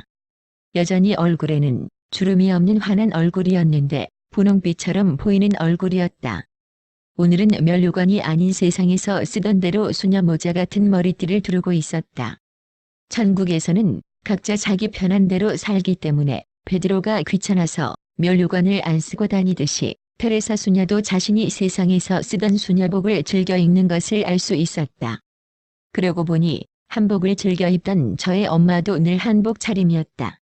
신의 부재라는 내용의 기사를 보았는데 그 부분에 대해 말해 주시겠어요? 나는 알다시피 숱한 봉사를 해왔다. 그러나 그것만으로는 채워지지 않는 내 안의 영혼의 공허를 늘 느끼고 있었다. 때로는 이런 봉사만으로는 천국에 이르지도 주님을 만날 수도 없다는 위기감을 자주 느껴왔단다. 그런 부분에 대해 내가 글로 썼던 것을 세상 사람들이 자신의 이해에 맞추어 이런저런 해석을 하고 있는 것이란다. 이제 내가 천국에 와서 알게 된 것은 나의 그 공허가 왜 생겨났는지이다. 내가 기도를 할 때 한편으로는 마리아에게 구하고 한편으로는 예수님께 기도드렸지. 마리아에게 구할 때에 느껴지는 성령님의 안타까운 심령, 예수님으로 가득 채워져야 할 자리에 마리아를 두는 데에서 오는 공허감이었음을 알게 되었단다. 그러나 내가 주님을 사랑하는 마음을 아시는 하나님께서 나의 그 중심을 받아주시고 인정해 주시어 그 은혜로 내가 오늘 이 자리에 있게 된 것이란다. 내가 고개를 왼쪽으로 돌려 예수님을 바라보며 물었다. 예수님, 이 시점에서 마리아도 한마디 말해야 되는 것 아닐까요? 나는 속으로 말씀이라고 하려 하는데 입에서는 말이라고 표현되어졌다. 이 역시도 마리아에게 말씀이라는 존칭을 붙이지 않도록 의도적으로 내 입술을 주장하신 것이었다. 마리아는 건물 안에서 여전히 낙태의 아들을 돌보고 있었다. 아기들이 가지런히 누워있는데 계속해서 지상에서 올라오는 아기들을 속속 안아서 차례차례 눕히느라 허리를 굽히고 있었다. 내 마음에 그녀들의 마음이 전달되어져 왔다. 그들은 올라오는 그 아기들을 향해 가슴 깊이 눈물을 흘리는 듯 아파하고 있었다. 가까이 다가가자 마리아가 돌아서서 나를 향해 미소 지었다. 얼마 전에 제가 성당에 다니는 한 자매와 변론하는 것을 보셨지요? 그때 그녀가 제게 말하기를 마리아가 부활 승천했다고 하던데 거기에 대해 좀 이야기해 주세요. 이전에 보였던 것처럼 마리아는 다시 난처한 표정이 되었다. 그러더니 말을 시작했다. 나는 세상에서 육체가 죽었고 내 영혼이 부활하여 승천한 것이 맞단다. 하지만 그것은 세상에서 예수님을 섬기던 베드로나 바울이나 모든 이들이 동일하게 겪은 것이지 나에게만 특별하게 지칭되어질 일은 아니란다. 그리고 그것은 또한 지금 지상에서 예수 그리스도를 영접하고 살다가 죽는 자들이 동일하게 체험할 일이란다. 그 육체는 죽고 그 영혼이 예수님처럼 부활하고 승천하여 천국에 이르게 되는 것이지. 그럼 천주교에서는 왜 유독 마리아에게만 부활 승천설을 말하며 신격화하는 건가요? 그것이 바로 사단의 계략이란다. 그들은 적그리스도를 이후 세울 일에 대해 전략적으로 하나의 우상을 세울 필요를 느꼈지. 그 일을 위해 사람을 신격화하는 일에 나를 세운 것이다. 그리하여 하나님 대신 사람을 섬기도록 미리 세뇌하고 훈련시키는 것이란다. 그러므로 나는 그 누구보다 천주교를 신봉하는 이들을 위해 기도를 많이 하고 있단다. 그때 고개를 돌려 예수님을 향해 내가 물었다. 주님, 얼마 전 교황이 했던 발언에 대해 말씀해 주세요. 왜 그런 말을 한 건가요? 얼마 전 교황 베네딕토 16세에 가톨릭 교회만 참된 교회라고 한 발언에 대해 드린 질문이었다. 이 부분에 관해 예수님께서 단호한 어조로 말씀하셨다. 세계 정부를 세우기 위한 사탄의 전략 중 하나이다. 천주교는 이제 적그리스도의 등장을 앞두고 그를 비호하고 돕기 위해 그 본색을 드러내고 있는 것이다. 그래서 마리아도 적그리스도를 섬기도록 하기 위한 우상의 사전 연습으로 두었던 것이며 이제 세계 정부를 세우는 데에 힘을 모으기 위해 로마 가톨릭만이 교회라는 선언을 하게 된 것이다. 나도 모르게 예수님의 발 아래 털썩 주저앉아 간구했다. 주님, 천주교에 속한 영혼들을 구원해 주소서. 예수님께서 저의 머리에 손을 얹어 안수하시며 말씀하셨다. 내가 말하지 아니하였느냐. 내게 속한 영혼은 단 한 영혼도 잃지 않는다고. 그러므로 너는 부지런히 이 책을 그들에게 전하여라. 내가 이 글을 읽는 나의 백성들의 마음을 주장하여 그들을 건져낼 것이니라. 이제 내려가야 함을 느꼈다. 나는 예수님과 더 오래 머물러 있고 싶었다. 그래서 질문을 막 더하고 싶었지만 제대로 되질 않았다. 나는 다시 지상의 육체로 돌아와 있었고 눈이 저절로 떠졌다. 예수님께서는 천주교의 오류에 대해 말씀하시고자 잠시간 나를 데려가셨던 것이다. 주님의 단호한 이 결단은 나로서는 조금 어안이 벙벙해지는 일이다. 나로서는 상당히 부담되는 글인 것이다. 그러나 주님은 내게는 단 한마디의 격려성 말씀조차 없이 천주교의 오류에 대해 두 편에 걸쳐 말씀하고 계신 것이다. 현재 천주교 내에 있는 영혼들 가운데 마리아여 비르소서, 성모님하고 있다가 죽으면 지옥 간다는 것이다. 주님의 마음은 잃은 양에게 있는 것이다. 99을 틀에 두고 한 마리 잃은 양을 찾는 목자의 심정을 알게 하셨다. 부디 주님 음성을 듣고 돌이켜 천국에 이르기를 주 예수 그리스도의 이름으로 간절히 부탁드린다. 2007년 2월 15일 사도 요한. 사도 요한. 사도 요한이 보고 싶어요. 그분은 지금 어디 계시나요? 내 입에서 말이 나감과 동시에 지식이 임했다. 그의 집은 삼층천에 있으며 그는 현재 집에 머물러 있음을 알 수 있었다. 그를 오라고 할 수 있으나 우리가 한번 가볼까? 예수님께서 나를 데리고 아름다운 천국의 가장 아름다운 지역인 삼층천을 향해 날아가시는 것이었다. 한참을 날아가니 어제의 그 들판과 낮은 산 그리고 하얗게 둘러쳐져 있는 길게 늘어진 하얀 담이 보였다. 사도 요한의 집은 더 깊은 안쪽 골짜기에 있었다. 1층천이나 2층천처럼 이곳에도 각자의 상급에 따라 빛의 바퀴와 집의 규모나 모양이 달랐다. 그간 깨우쳐 주신 대로 말하자면 상급이 크면 클수록 지역에서 안쪽 깊숙이 집이 있다는 것이다. 그리고 사도 요한처럼 영혼의 내면에 주님의 사랑이 충만한 자들일수록 뾰족탑이 많다는 것이었다. 또한 그의 영성에 따라 집의 빛의 바퀴가 더욱 밝은 것이다. 사도 요한의 집이 그러했다. 큰 성곽 전체가 그의 집이라는 것이었다. 그것도 온통 화려한 보석으로 지어진. 거기에 그 집 내부 전체로부터 강하고 밝은 빛이 외부로 비춰지고 있었다. 한마디로 장엄 그 자체였다.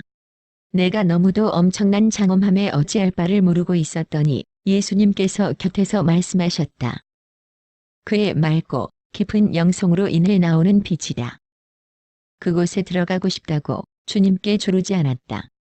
내 스스로도 감히 그런 말이 나오질 않는 것이었다. 이제 깨닫게 되는 바, 당신의 자신이 그런 빛을 감당할 만하거나 그 신뢰를 볼 수 있을 만한 믿음도 영성도 갖춰져 있는 존재가 아니었기 때문에 그랬던 것이다. 그러면서 엄마가 왜 나에게 아무 말도 하지 않으셨던 것인지, 그리고 엄마가 사는 지역인 1층천 사람들이 왜 밝은 빛이 있는 이곳으로 오지 않는 것인지를 깨닫게 되었다. 나와는 달리 그분들은 이미 이 세상에서의 육체를 떠난 영적 존재로서 천국 백성이 된 분들이다. 본인이 원하든 원치 않든 천국 백성이 되면 저절로 성령의 도우심으로 자동 입력되는 것이 첫째로 겸비함이다. 그것은 하나님 나라에서 하나님의 통치를 받는 자들이 지니게 되는 기본 마음 바탕이기 때문이다. 본인들의 교만과 무지와 어리석음으로 하나님을 경외치 않고 세상에서 살다가 순전히 하나님의 은혜로 천국에 들어오고 보니 쉬운 말로 말문이 막히는 것이다. 본인들은 전혀 모르고 있었는데 하나님은 자신에게 무시와 외면을 당하면서까지 자신을 위해 모든 것을 너무도 황홀하게 준비해 놓으신 것이다. 얼마나 기가 막힐 노릇이겠는가. 얼마나 부끄럽고 죄송하겠는가. 너무 기가 막힌 일을 당해 입이 있어도 말을 할 수 없을 때 유구무원이라는 말을 쓴다. 그 상황 그대로 적용되는 곳이 바로 천국인 것이다.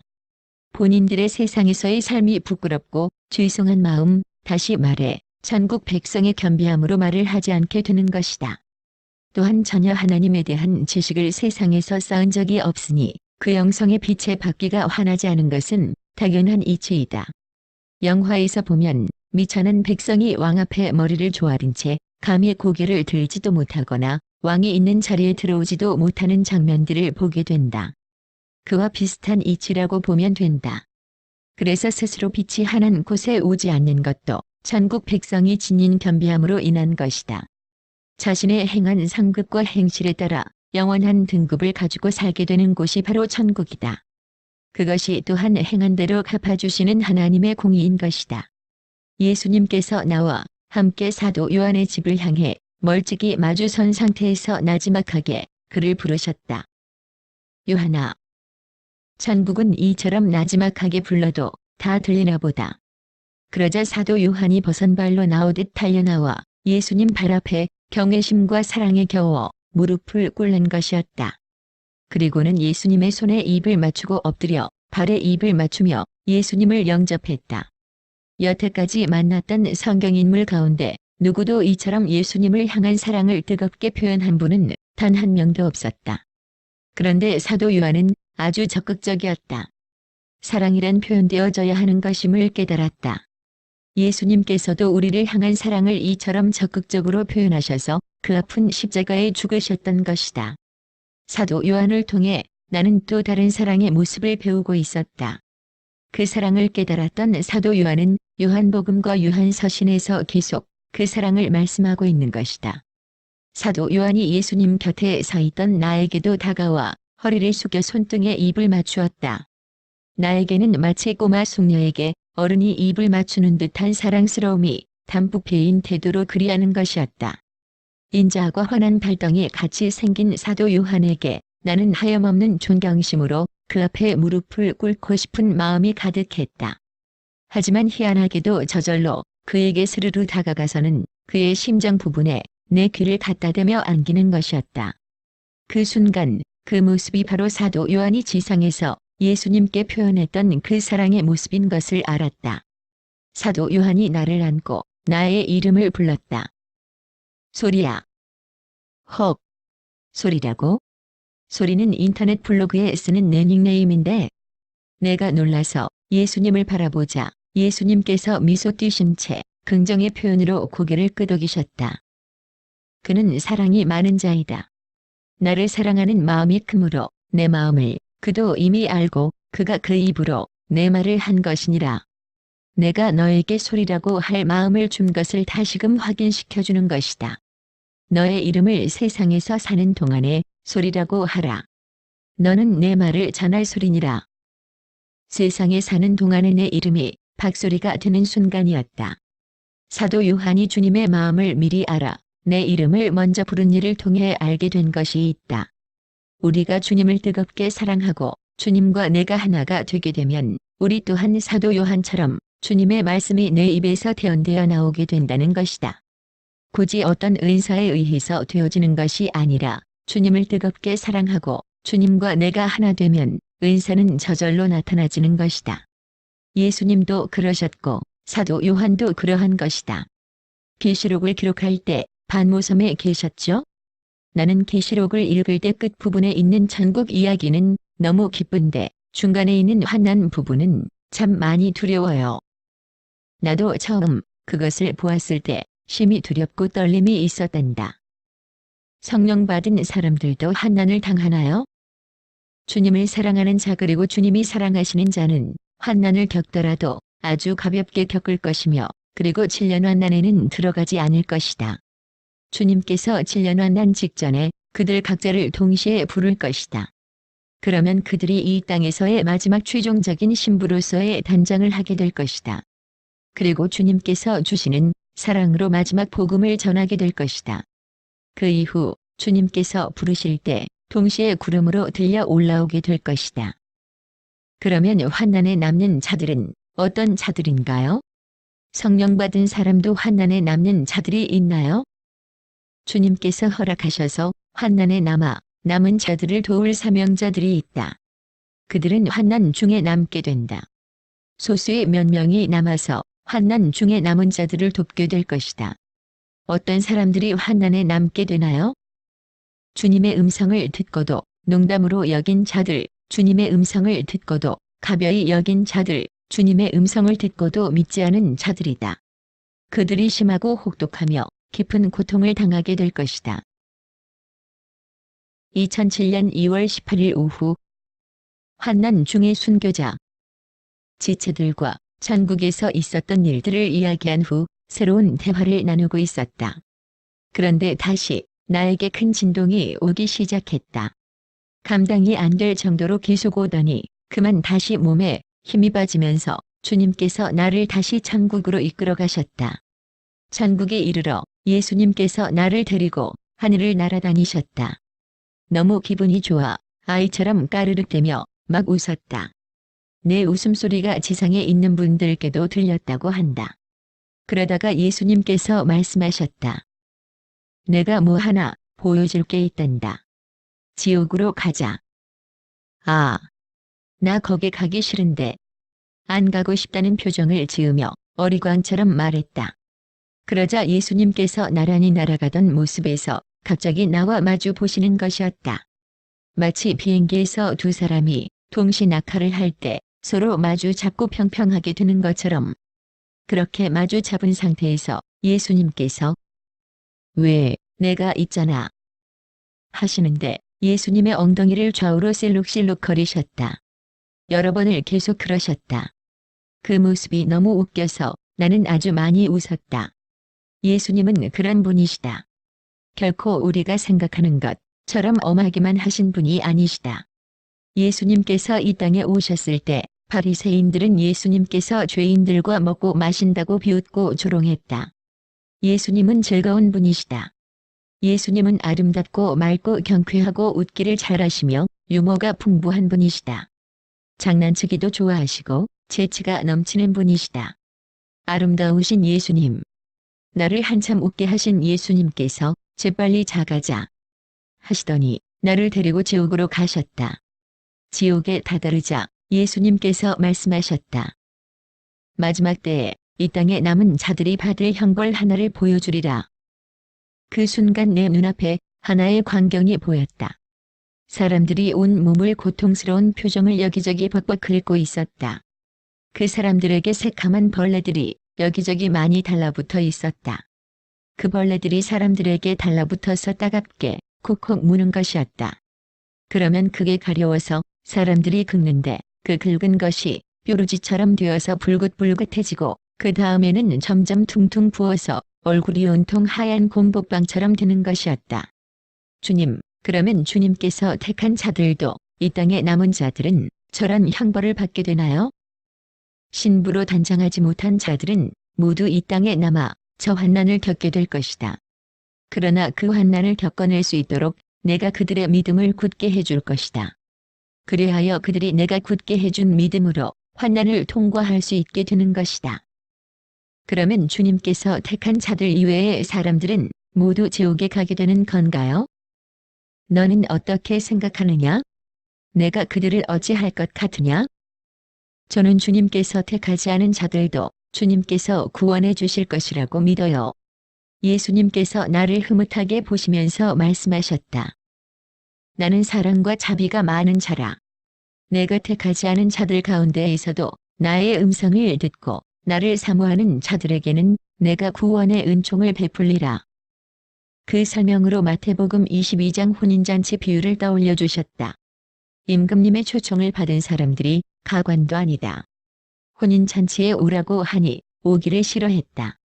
어떤 사람은 자기 밭으로, 한 사람은 자기 사업하러 갔다. 더 기가 막힌 것은 임금의 종들을 잡아 모욕하고 죽이기까지 했다. 아니, 본인이 가기 싫으면 말지 초청을 했다고 모욕하고 죽이다니. 말할 수 없이 극도로 악해진 사람들의 모습이다. 임금이 노하여 그들을 진멸하고는 종들에게 사거리 길에 가서 사람을 만나는 대로 혼인잔치에 청하여 오라고 명하신다. 종들이 나가서 악한 자나 선한 자나 만나는 대로 모두 데려오니 혼인잔치에 손님이 가득했다. 그 자리에 예복을 입지 않은 한 사람이 있었는데 임금은 그의 수족을 결박하여 바깥 어두움에 내어던지라고 명하신다. 그 자리에 예복을 입지 않은 한 사람이 있었다는 말은 길에서 청함을 받아 혼인잔치에 참석한 그 나머지 사람들은 모두 예복을 입고 있었다는 말이 된다. 길에서 만나는 대로 데려온 악한 자나 선한 자들이 예복을 입고 있으면 내어 쫓김을 당하지 않는다는 말씀이다. 세상에서 말하는 악함과 선함에 상관없이 예수 그리스도의 예복을 입기만 하면 혼인잔치에 참여할 수 있다. 주님은 지금 이 부분에 대해 말씀하고 계신 것이다. 그들은 원래 초청을 받았던 자들이 아니다. 그러나 청함을 받은 자는 많되 택함을 받은 자가 적음으로 입게 된 은혜를 그들이 얻게 된 것이다. 그 다음 보여주신 장면은 교도소 같은 곳이었다. 기역자로 된 간방 건물이 보였다. 나는 공중에서 교도소 마당을 아래로 내려다보고 있었다. 마당에 죄수복을 입은 사람들이 빙 둘러서 있었다. 그리고 그 가운데에 십자가 형틀에 매인 사람이 양팔과 발목을 묶인 채 누워 있었다. 악한 사람들이 그 사람의 배를 톱질하여 죽이려 하고 있었다. 주변에서 보고 있던 죄수복을 입은 사람들은 모두 두려움에 떨고 있었다. 한 사람이 순교하는 장면이었다. 내가 저들 가운데 몇몇의 믿음을 더욱 굳게 하여 순교에 이르도록 할 것이다. 순교의 사명을 주어 순교의 영광을 얻게 하는 것이다. 저들의 순교로 인하여 땅에 남은 자들이 믿음이 굳세어지도록 하기 위해서 내가 나의 종들을 순교의 도구로 쓰는 것이다. 톱질을 하는 순간 주님께서 그에게 순교할 수 있도록 믿음을 굉장히 강하게 부어주시는 것이었다. 그 순간 그의 영안을 열어주셨다. 그러더니 그가 큰 소리로 이렇게 외치는 것이었다. 내가 주께서 영광 중에 서신 것을 보노라.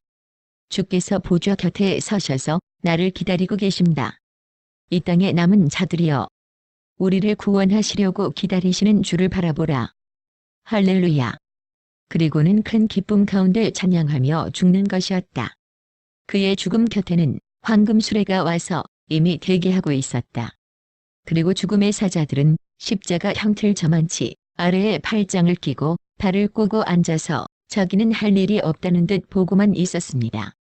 그런데 그 순간 그 모습을 보던 죄수복을 입은 사람들이 믿음이 크게 강해지면서 서로 격려하는 것이었다.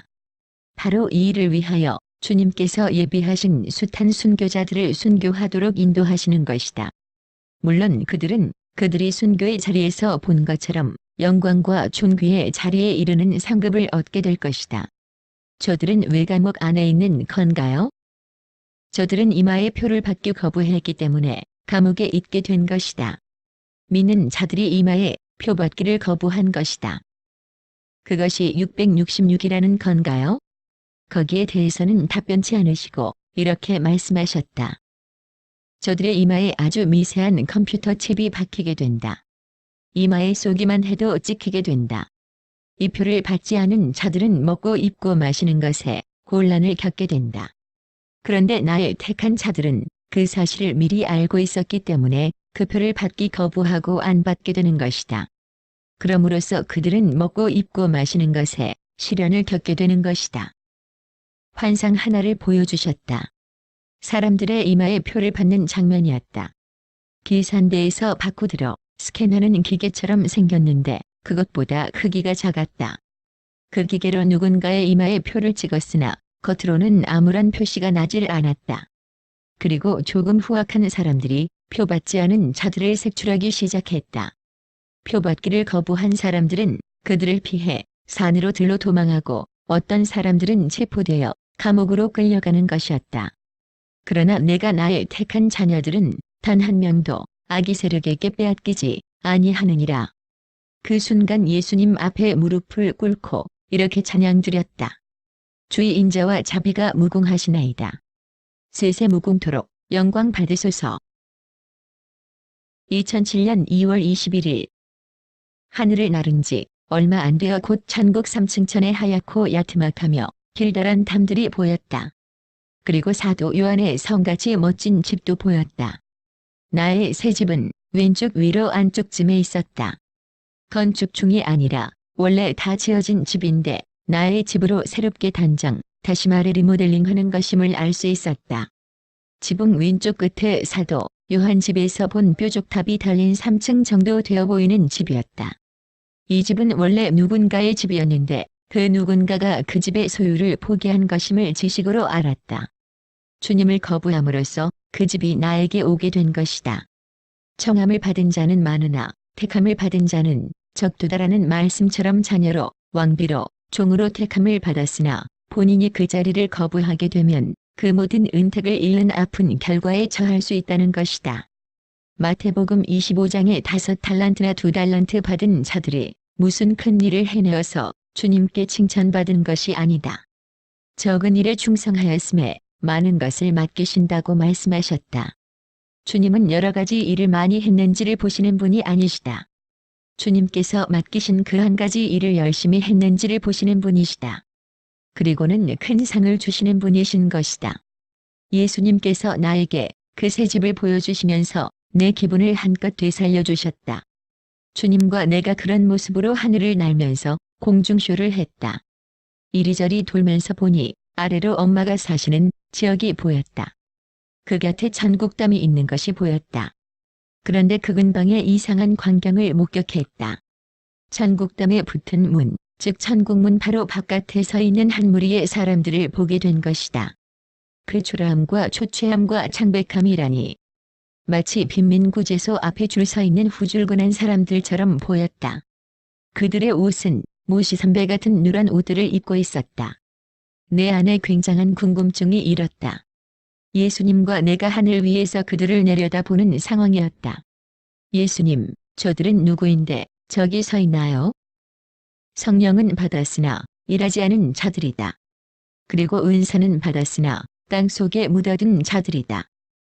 1달란트를 땅에 묻어두었다가 책망을 받은 종이 떠올랐다. 바로 그들 뒤로 내리막 언덕 아래가 지옥으로 가는 길이었으므로 그들이 그리로 떨어질까봐 두려워하는 모습이 역력했다.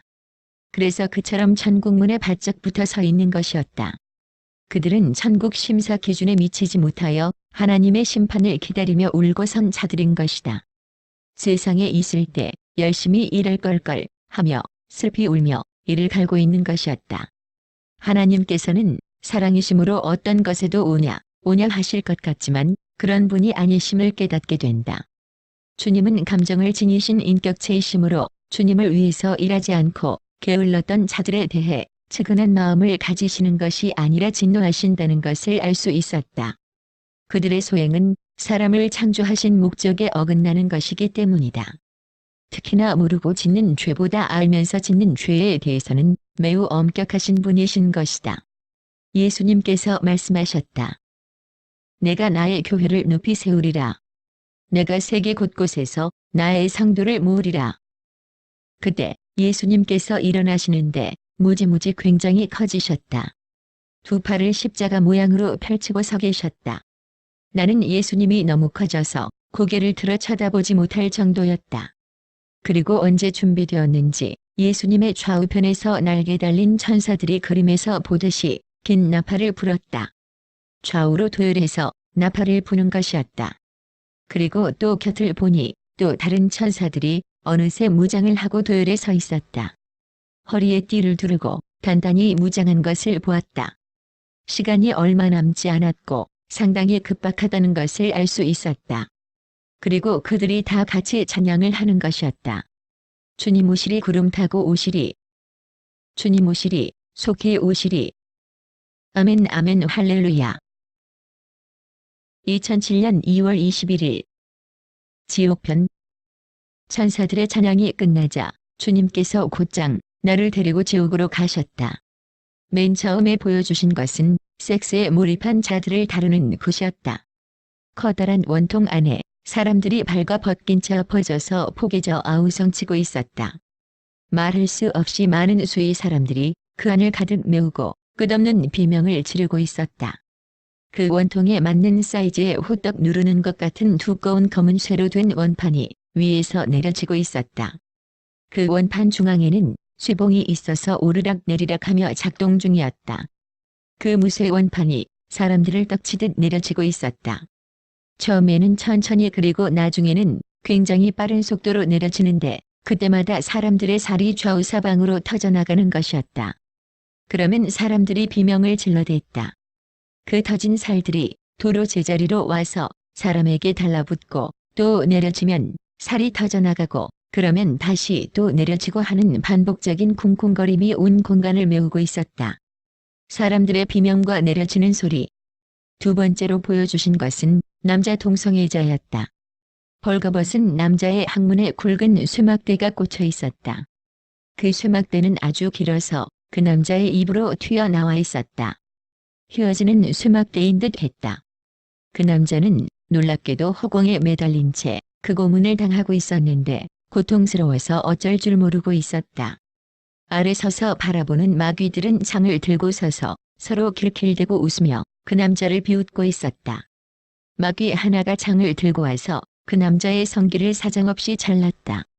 남자가 비명을 지르며 몸부림쳤다. 놀랍게도 잘린 성기는 어느새 또 달려 있어서 계속 잘리는 것이었다. 마귀들은 자른 성기를 가지고 밑에서 조롱하며 서로 장난을 쳐댔다. 세 번째로 보여주신 것은 여자 동성애자들이었다. 벌거벗은 두 여자가 보였다. 한 여자는 형틀에 사지가 벌려져 매달려 누워 있었고 한 여자는 사지를 벌리고 서서 쇠줄에 묶여 매달려 있었다. 누운 여자의 가슴과 성기를 마귀들이 도려내며 말했다. 너희는 이런 거 필요 없지? 킬킬킬. 가슴과 성기를 도려낸 여자의 이발에서부터 성기 부분까지 세로로 가르는 것이었다. 여자는 비명을 지르다 못해 까무라치듯 널브러졌다. 서 있는 여자도 비슷한 고문을 당하고 있었다. 그녀는 가슴과 성기를 도려냄을 당하고 그녀의 배는 가로로 갈라졌다. 마귀들이 곁에 있다가 갈라진 배에서 나오는 창자를 길게 잡아 빼서 입으로 씹어먹다가 도로 창자에 집어넣었다가 하면서 장난을 치고 있었다. 네 번째로 보여주신 것은 예수님을 믿지 않은 아이들이었다. 그런데 왠지 불쌍하다는 생각이 들지 않는 것이었다. 예수님, 아이들이 몇 살 때까지 예수님을 믿지 않으면 지옥에 오게 되나요? 내가 너에게 말했느니라. 그때 어제 은행에서 불현듯 떠올랐던 생각이 기억났다. 은행 창구에 줄 서 있으면서 천국에서 본 아이들 생각을 하다가 갑자기 몇 살 때까지의 아이들이 천국에 가지? 라는 생각이 들었다. 그때 마음속에 7살이라는 생각이 들었었다. 나는 그것이 그저 내 생각일 거라 여겼지 성령님께서 가르쳐 주시는 것이라고는 생각지 않았는데 지금 주님께서 그때를 상기시키는 것이었다. 참으로 주님께서 우리의 일거수일투족을 보고 계시고 우리의 마음의 생각까지도 연락하시며 답하심의 증거가 아닐 수 없다.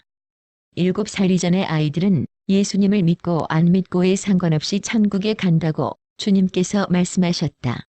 그러나 반면 7살 이후에 예수님을 믿지 않은 아이들은 지옥에 가는 것이다. 왜 7살로 규정되어 있는지는 가르쳐 주시지 않으므로 나는 모른다. 그저 그렇게 말씀하셨으므로 그대로 전하는 것이다. 7살 이상의 그 아이들이 한 구덩이 같은 곳에 오그록을 모여 무릎 꿇은 채 엉엉 울면서 두 손을 모아 싹싹 빌고 있었다. 엉엉. 잘못했어요. 잘못했어요. 제발 용서해 주세요. 그들의 뒤로 벽면에서 커다란 불구덩이가 화염 방사기처럼 화악 하고 불길을 토하며 아이들을 향해 나오는 것이었다. 그러면 아이들은 비명을 질러대며 이리저리 피하며 뜨거워 어쩔 줄 모르는 것이었다. 그러면서도 무릎을 꿇고 비는 것은 끊임없이 계속하고 있었다. 또 다른 형벌은 그들 중 13, 4세 정도 되어 보이는 소년들에게 내려지는 벌이었다.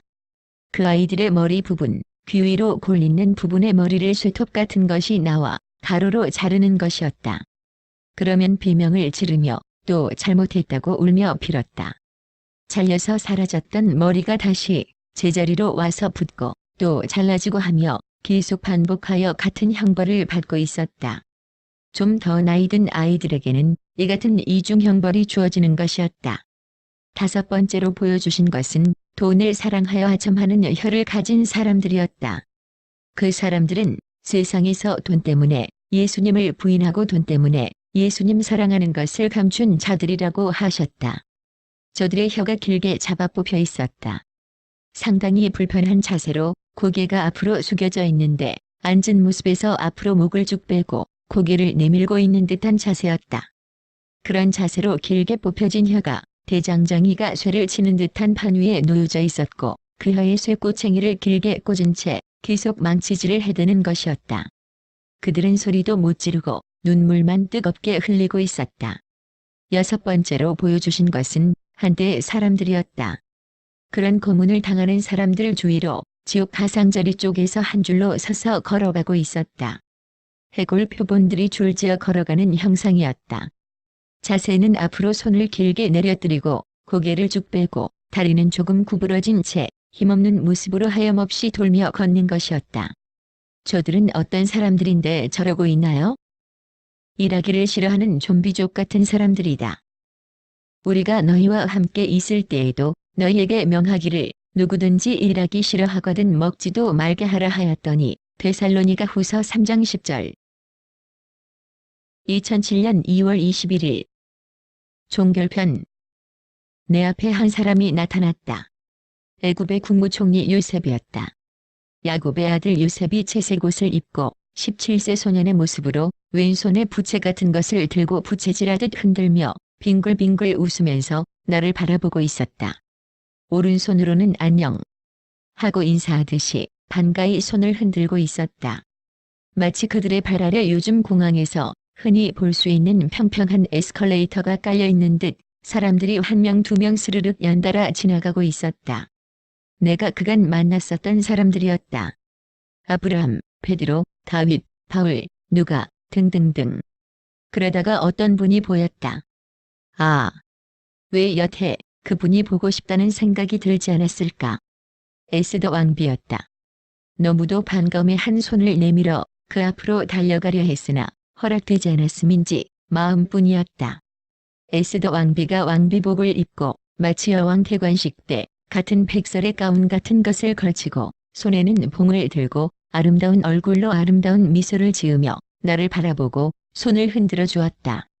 사람들이 지나가는 순서를 가만히 보고 있자니 성경 인물들이 먼저 차례로 나오고 이후에 이 시대를 살았던 신앙의 인물들이 줄지어 나오고 있었다. 그 수는 헤아릴 수 없이 많았다. 아마도 천국의 온 성도들이 믿음의 반열의 순서대로 나오고 있는 듯 했다. 자, 이제 그만 헤어지도록 하자. 아쉬움에 다시 물었다. 그럼 이제 주님 못 보는 거예요? 그때 예수님께서 기쁜 약속을 해주셨다. 너랑 계속 만날 것이니라. 어디선가 말씀을 큰 소리로 낭독하는 소리가 들려왔다. 이 예언의 말씀을 인봉하지 말라. 때가 가까우니라. 요한계시록 22대 10절 말씀 중의 내용이었다. 아까 들었던 찬양과 나팔 소리가 전국 가득 울려 퍼졌다. 내가 오리라, 구름 타고 오리라, 내가 오리라, 속히 오리라, 아멘 아멘 할렐루야. 지금도 이 마지막 작별의 장면, 천국에서의 그 아름다웠던 모습을 생각하자면 나도 모르게 눈물이 주르르 흐른다. 너무나 가고 싶은 그곳, 너무나 그리운 그곳. 나의 사랑하는 신랑이 나를 기다리고 계신 그 아름다운 곳. 내 본향 천국. 하나님 아버지의 마음. 지난 해인 2008년 연초에 이 책 내용을 정리하는 작업을 하던 시기가 있었다. 그 기간 중 어느 날 기도 중에 주님께서 말씀하셨다. 내가 너에게 나의 마음을 알려주리니 너는 이것을 사람들에게 알리라. 나는 무엇인지 영문을 모르는 상태에서 그저 아멘 했었다. 그리고는 무심하게 계속 작업을 진행해 나갔던 것이다.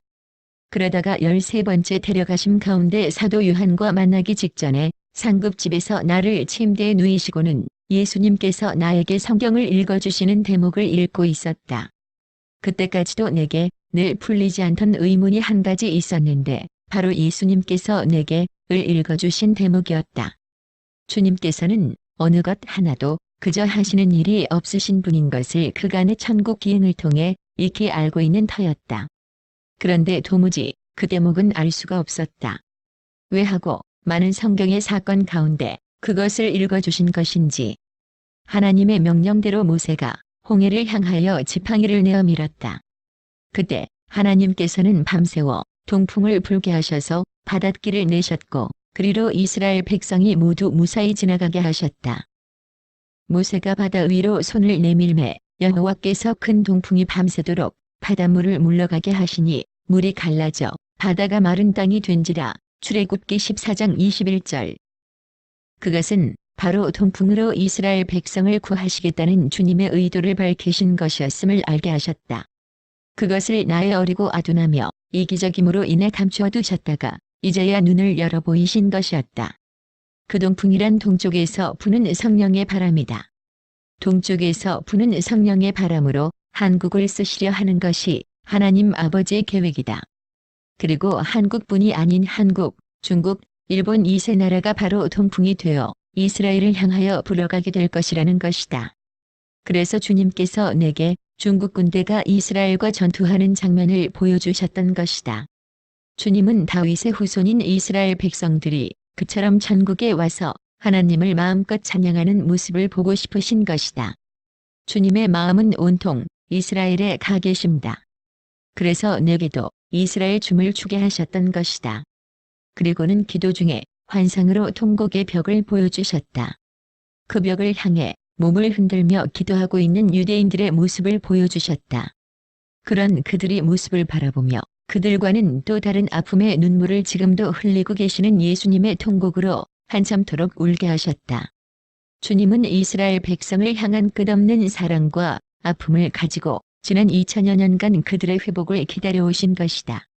주님의 그 마음을 보여주신 후 나는 거의 이틀을 눈물로 지냈다. 무엇을 하건 쉼없이 두 눈에 눈물이 멈추지 않고 줄줄 흘러내리는 것이었다. 도무지 감당이 안 되어 통곡의 기도 외에는 아무것도 할 수가 없었다.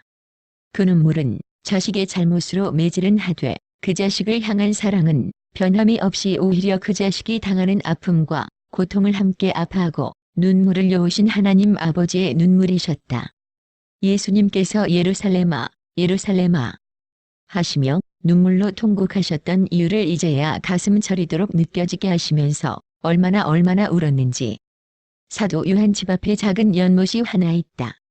예수님과 사도 요한 그리고 내가 그 연못을 가운데 둔 상태로 서 있었다.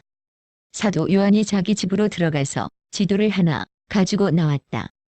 여전히 3명 다 서 있는 상태에서 연못 위에 마치 투명한 테이블이 있는 것처럼 지도를 펼쳤다.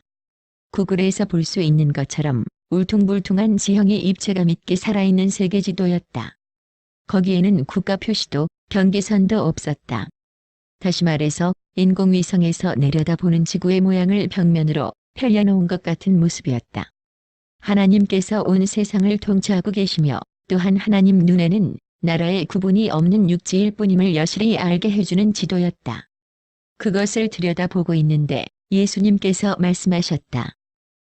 내가 너희 믿음의 조상인 요단이 간 길을 거슬러 다시 오도록 할 것이니라. 육로와 해로를 통하여 할 것이니라. 내가 전도에 미련한 것으로 이 일을 이루는 것을 기뻐하노라. 그러면서 또 말씀하셨다. 너는 네 장막줄을 넓게 펼치라. 넓게 확장하라. 그러더니 지도에서 한국 위쪽 즉 압록강 하류쯤을 출발점으로 해서 서쪽으로 문고를 거쳐 줄이 빨간색으로 그어지는 것을 보게 하셨다. 도착점은 예루살렘이었다. 그리고는 두꺼운 화살표로 해상에 서진하는 방향으로 하나, 그러지고 또 하나는 서쪽 하늘에서 예루살렘을 향하여 도착하는 듯 표시되는 화살표가 하나 더 그려졌다. 즉, 육지와 바다 그리고 하늘 세 군데에서 예루살렘을 향하여 동풍이 불 것을 말씀하시는 것이다.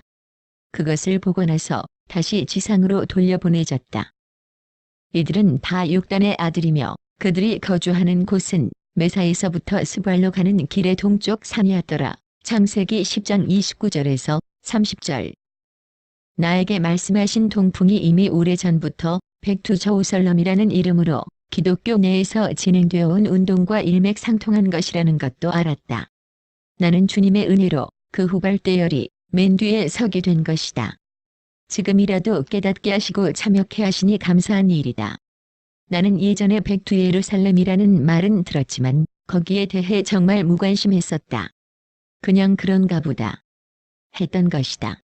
그런데 이제 깨닫게 해주셔서 생각해보니 주님께서 그토록 나에게 애절하게 내 백성을 부탁한다고 말씀하신 것이나 너를 통해 아무쪼록 저들을 시기케 하실 것이라 하신 말씀이나 모두 이스라엘 백성을 염두에 두고 하셨던 말씀이었던 것이다. 사탄은 예루살렘으로 다시 오실 예수님의 재림을 아무쪼록 막기 위해 우리로 하여금 이스라엘에 대해 적대감을 가지게 함으로써 이스라엘의 회복에 대해 비협조적이게 한다. 주님은 바로 불쌍한 이 백성들을 말씀하고 계신 것이다. 이들을 구해야 하지 않겠는가? 누가 그들에게 복음을 전해주겠는가? 주님은 지금 저와 여러분에게 그 일을 하라고 하시는 것이다. 말씀과 사랑. 이것이 이 마지막 때의 전략이라고 주님께서 말씀하셨다.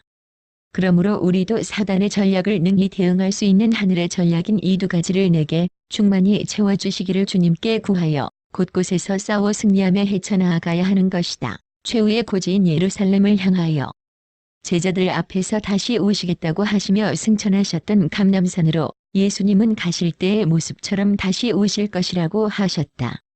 그래서 주님께서는 사도 바울이 아시아에서 복음을 전하는 것을 막으시고 마게도냐 즉 서방 유럽으로 보내시어 지구 한 바퀴를 돌아 다시 예루살렘으로 오는 계획을 이미 그 당시에 하셨던 것이다. 그 마지막의 시점에 저와 여러분이 서 있는 것이다. 이 마지막 추수 때의 일꾼으로서의 자리에 존재하고 있음이 얼마나 영광된 일인가. 성령의 세례로 권능을 받고 예수님께서 서실 감람산을 향하여 주님의 군사로서 서로 세워주고 격려하며 이스라엘로 나아가자. 축복받은 언약의 백성이면서도 아직도 예수님을 알지 못하는 그 불쌍한 그들에게 사랑으로 나아가자. 몸이 가지 못하면 내가 있는 자리에서 마음으로 영으로 기도함으로 나아가자.